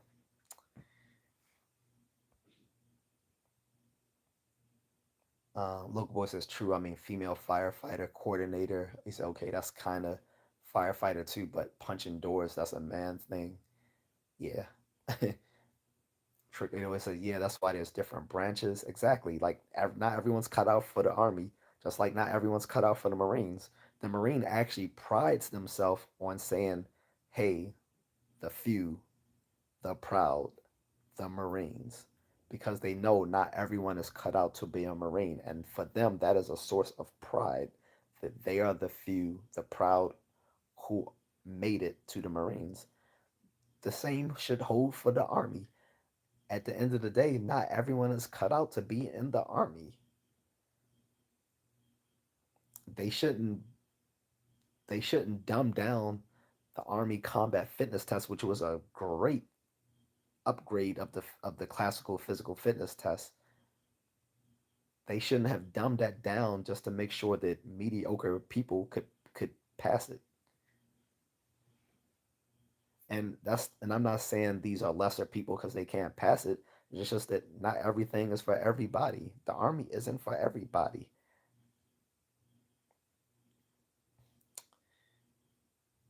If less females can hack it, then so be it. No one makes us think of that in the Marines. Like, again, in the Marines, the requirements are easier for women there too. But generally, there's less women in the Marines than in other branches because they pride themselves on being more physically superior um, military personnel. Like I said, if they can't hack the Army, the Navy's there. Go Navy. There you go. You can go for the Navy. Plus, the Navy even took down their ASVAB score requirements. The Marines used to have the lowest requirements for ASVAB scores. Now the Navy does. Basically, the score is so low, you could be, and I'm not even joking here. You can literally be borderline retarded and make it into the Navy as long as you've received your high school diploma. And I'm not joking. The reason I'm saying that is because the ASVAB score, well, a particular portion of the ASVAB called the AFQT, which stands for the Armed Forces Qualifications Test, determines whether you make it into the military or not based on that score. The AFQT, or Army Forces Qualifications Test, is an IQ test built into the ASVAB. The ASVAB stands for the Armed Services Vocational Aptitude Battery. It doesn't. The AFQT makes up a big part of the ASVAB,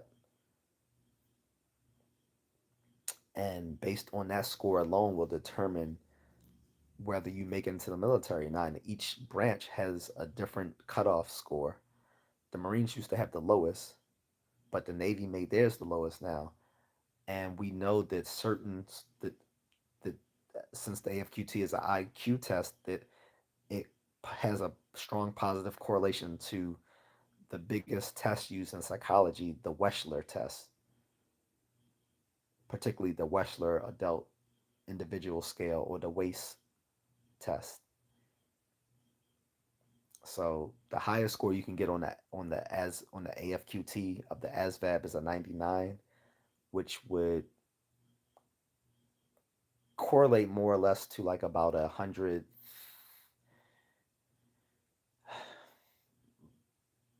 but I would say about 130 something on the WACE test, on the Wechsler Adult um,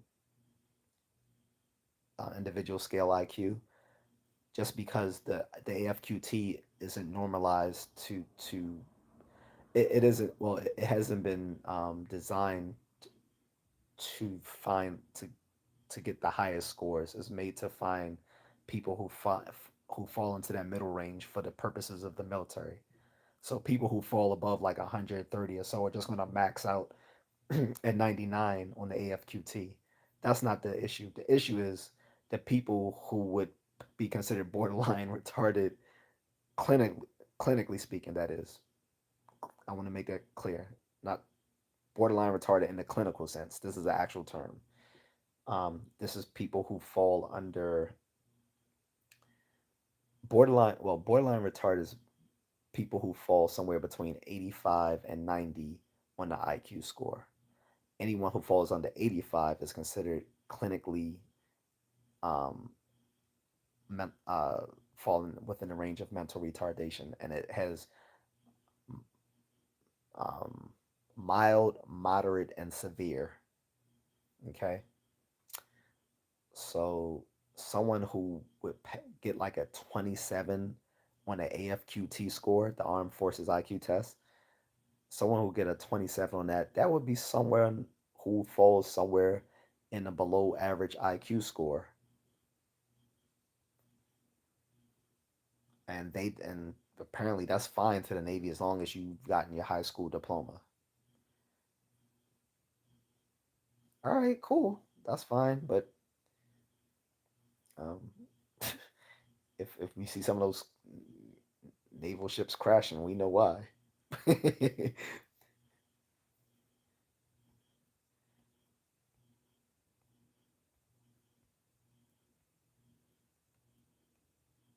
Trick 808 says my uncle retired as a warrant officer out of Fort Lewis, Washington.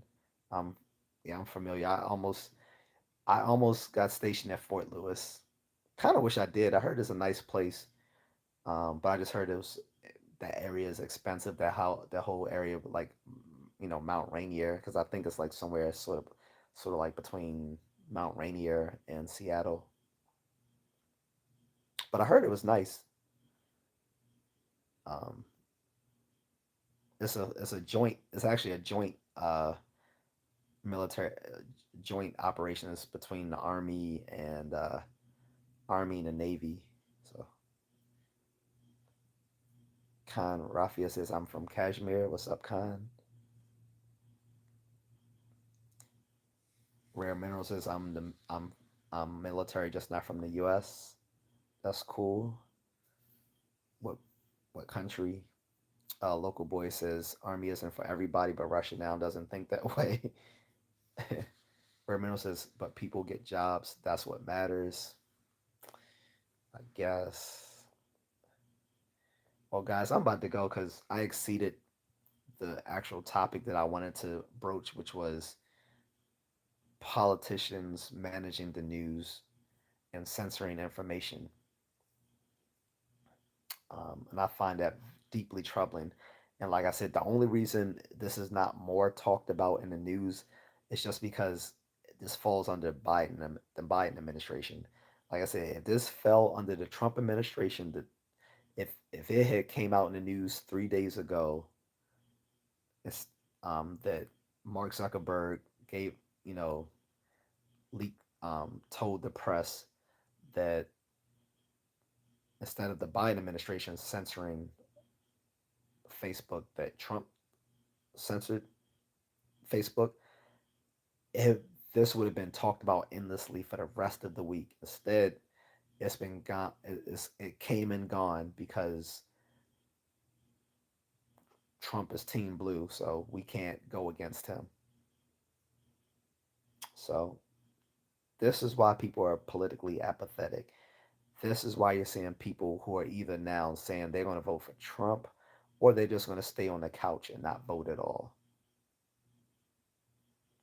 Not to mention, within the same news cycle this week, you also hear that the Democratic governor, Gavin Newsom, decided he's going to start giving illegal migrants homes with zero down payments. Meanwhile, most Californians can't afford to buy a home. And you hear a Venezuelan gang took over an entire apartment complex in Denver, Colorado, and are putting some of these tenants out by gunpoint, and no one cares. But there's no problem at the border, right?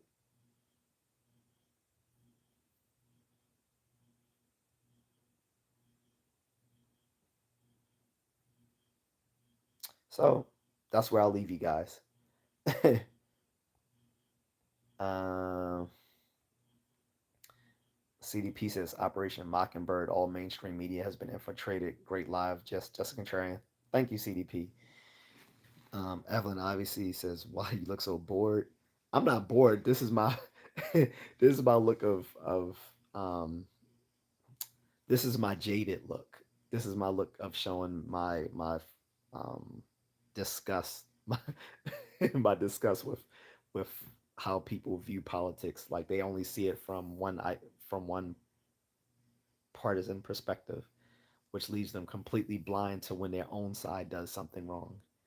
And as an independent, I can look at both sides and see when both of them are doing messed up things, as well as I can see when both sides are doing something right.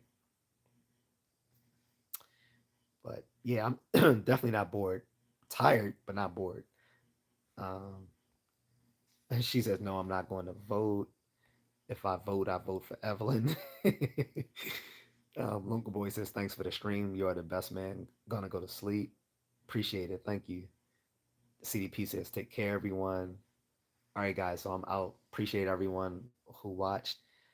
Again, you guys, every live stream is uploaded after I end this, so feel free to watch it in its entirety when it's rebroadcasted. And I think it's safe to say that by tomorrow, I'll have all, excuse me, I have all my public watch hours. So that'll mean I'll start uh, sh- being able to show Google ads. I know people hate commercials, but it helps us get paid. So you'll start seeing some Google ads within the next few days in my videos. So not on the live streams, they don't do that on live streams, but in the long form videos and the YouTube shorts and on the rebroadcast of live streams, like when it's no longer live, if it's like a rebroadcast, then they'll do videos. But as far as I know, they never do ads in live streams. The only times you see ads in live streams is when the content creator himself puts pre-made ads into his live streams. I can't do that with a vertical live stream. I can only do that through a PC live stream, and so far I don't have anyone that I would sponsor to do that. I almost did with the people whom I work with. Well, the parent company of the company I work with, I was gonna put some of their ads into my content, but they weren't willing to pay me, so I'm not gonna do it for free. So, all right, guys, that's it for me. Thanks, Evelyn. You have a good night as well. Local boy, what's up? Hope you come back for more, guys. If you haven't, please like and subscribe.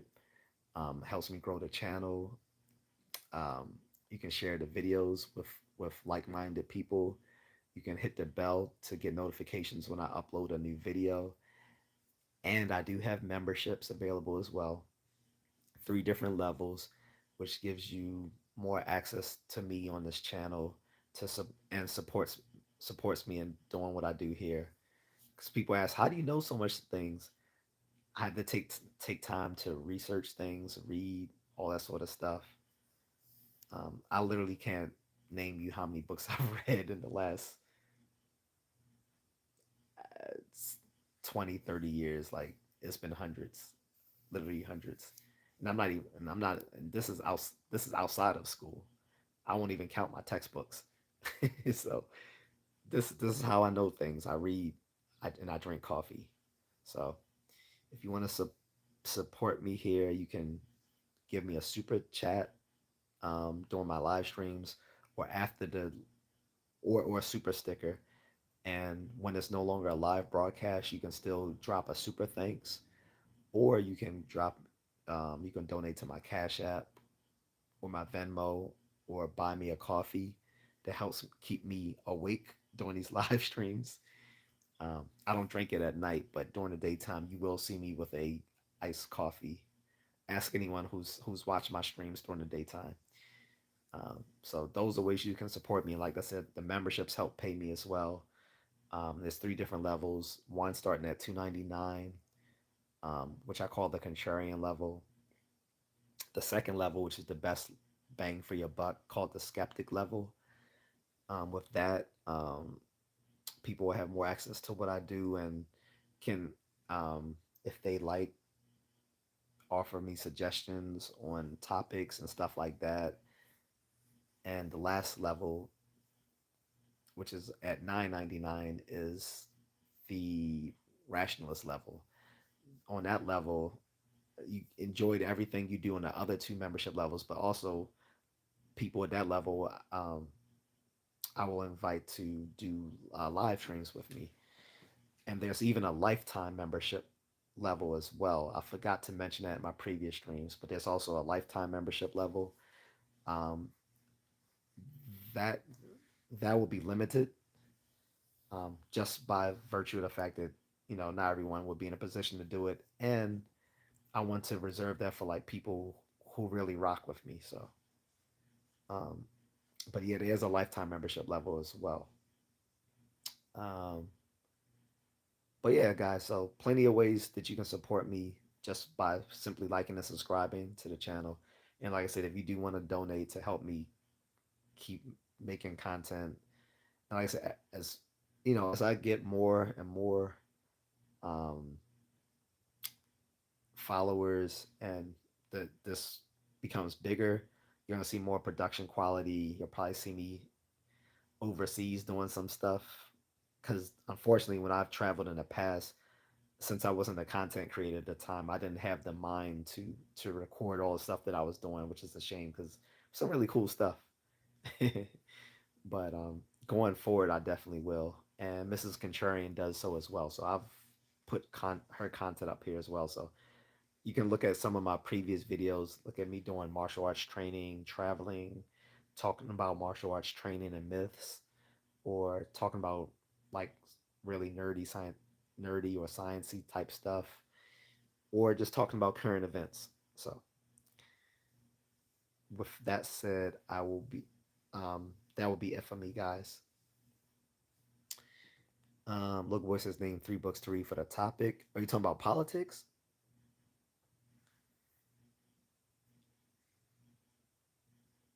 If you're talking about politics, well, being that I'm talking about managing the news and censoring information, I think one book you should read is 1984 by George Orwell. If you've never read that, everyone should read that. 1984 by George Orwell. Um, what's another good one? Uh, Fahrenheit 911 is another one written by, what's his name? Give me a second. What is that guy's name?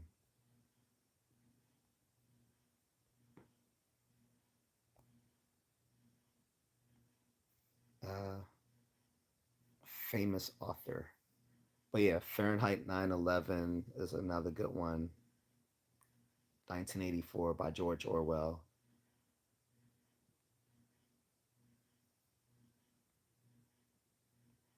And what's the third one? Hmm,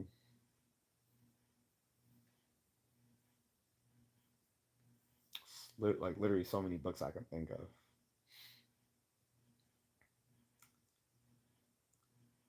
Trying to avoid giving people information on particular politicians because like their um, own autobiographies and stuff like that. I find them pretty hokey. But yeah, 1985, excuse me, 1984 by George Orwell should be a required reading. Fahrenheit 9/11, and the third book I might suggest would be, I just had it in my head. Um, oh yeah, yeah. And the last book should be um, How to Think Straight by Anthony Flew. He recently passed away, unfortunately.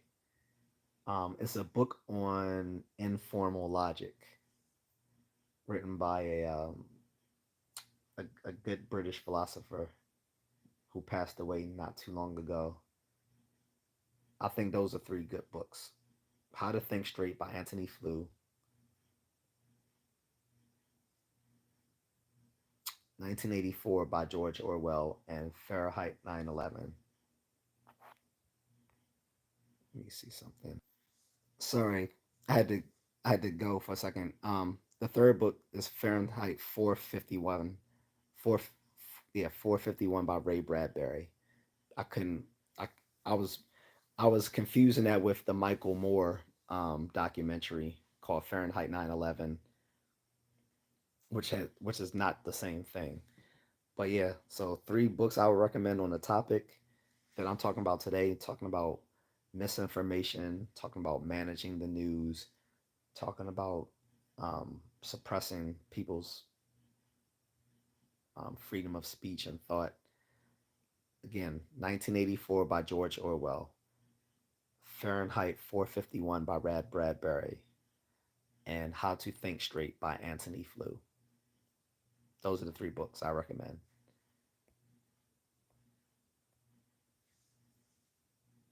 Darian Lazard says Malcolm X is a good book. It is very, very good, but I don't think that's directly relevant to what I was talking about. But it's I would definitely tell people if they want to read it, they should.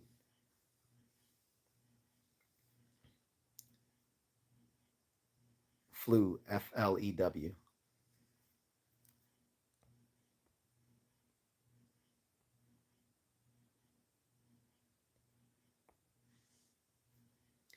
But on that, guys, I will go. Have a great evening to everyone, or a great day for everyone. If you know, if you're on the side of the world where it's still daytime, I'm out. I'm tired. It's past 2 o'clock here. So, all right, guys, have a good one. Thank you. And you can see the whole thing rebroadcast after I upload this. Take care, guys.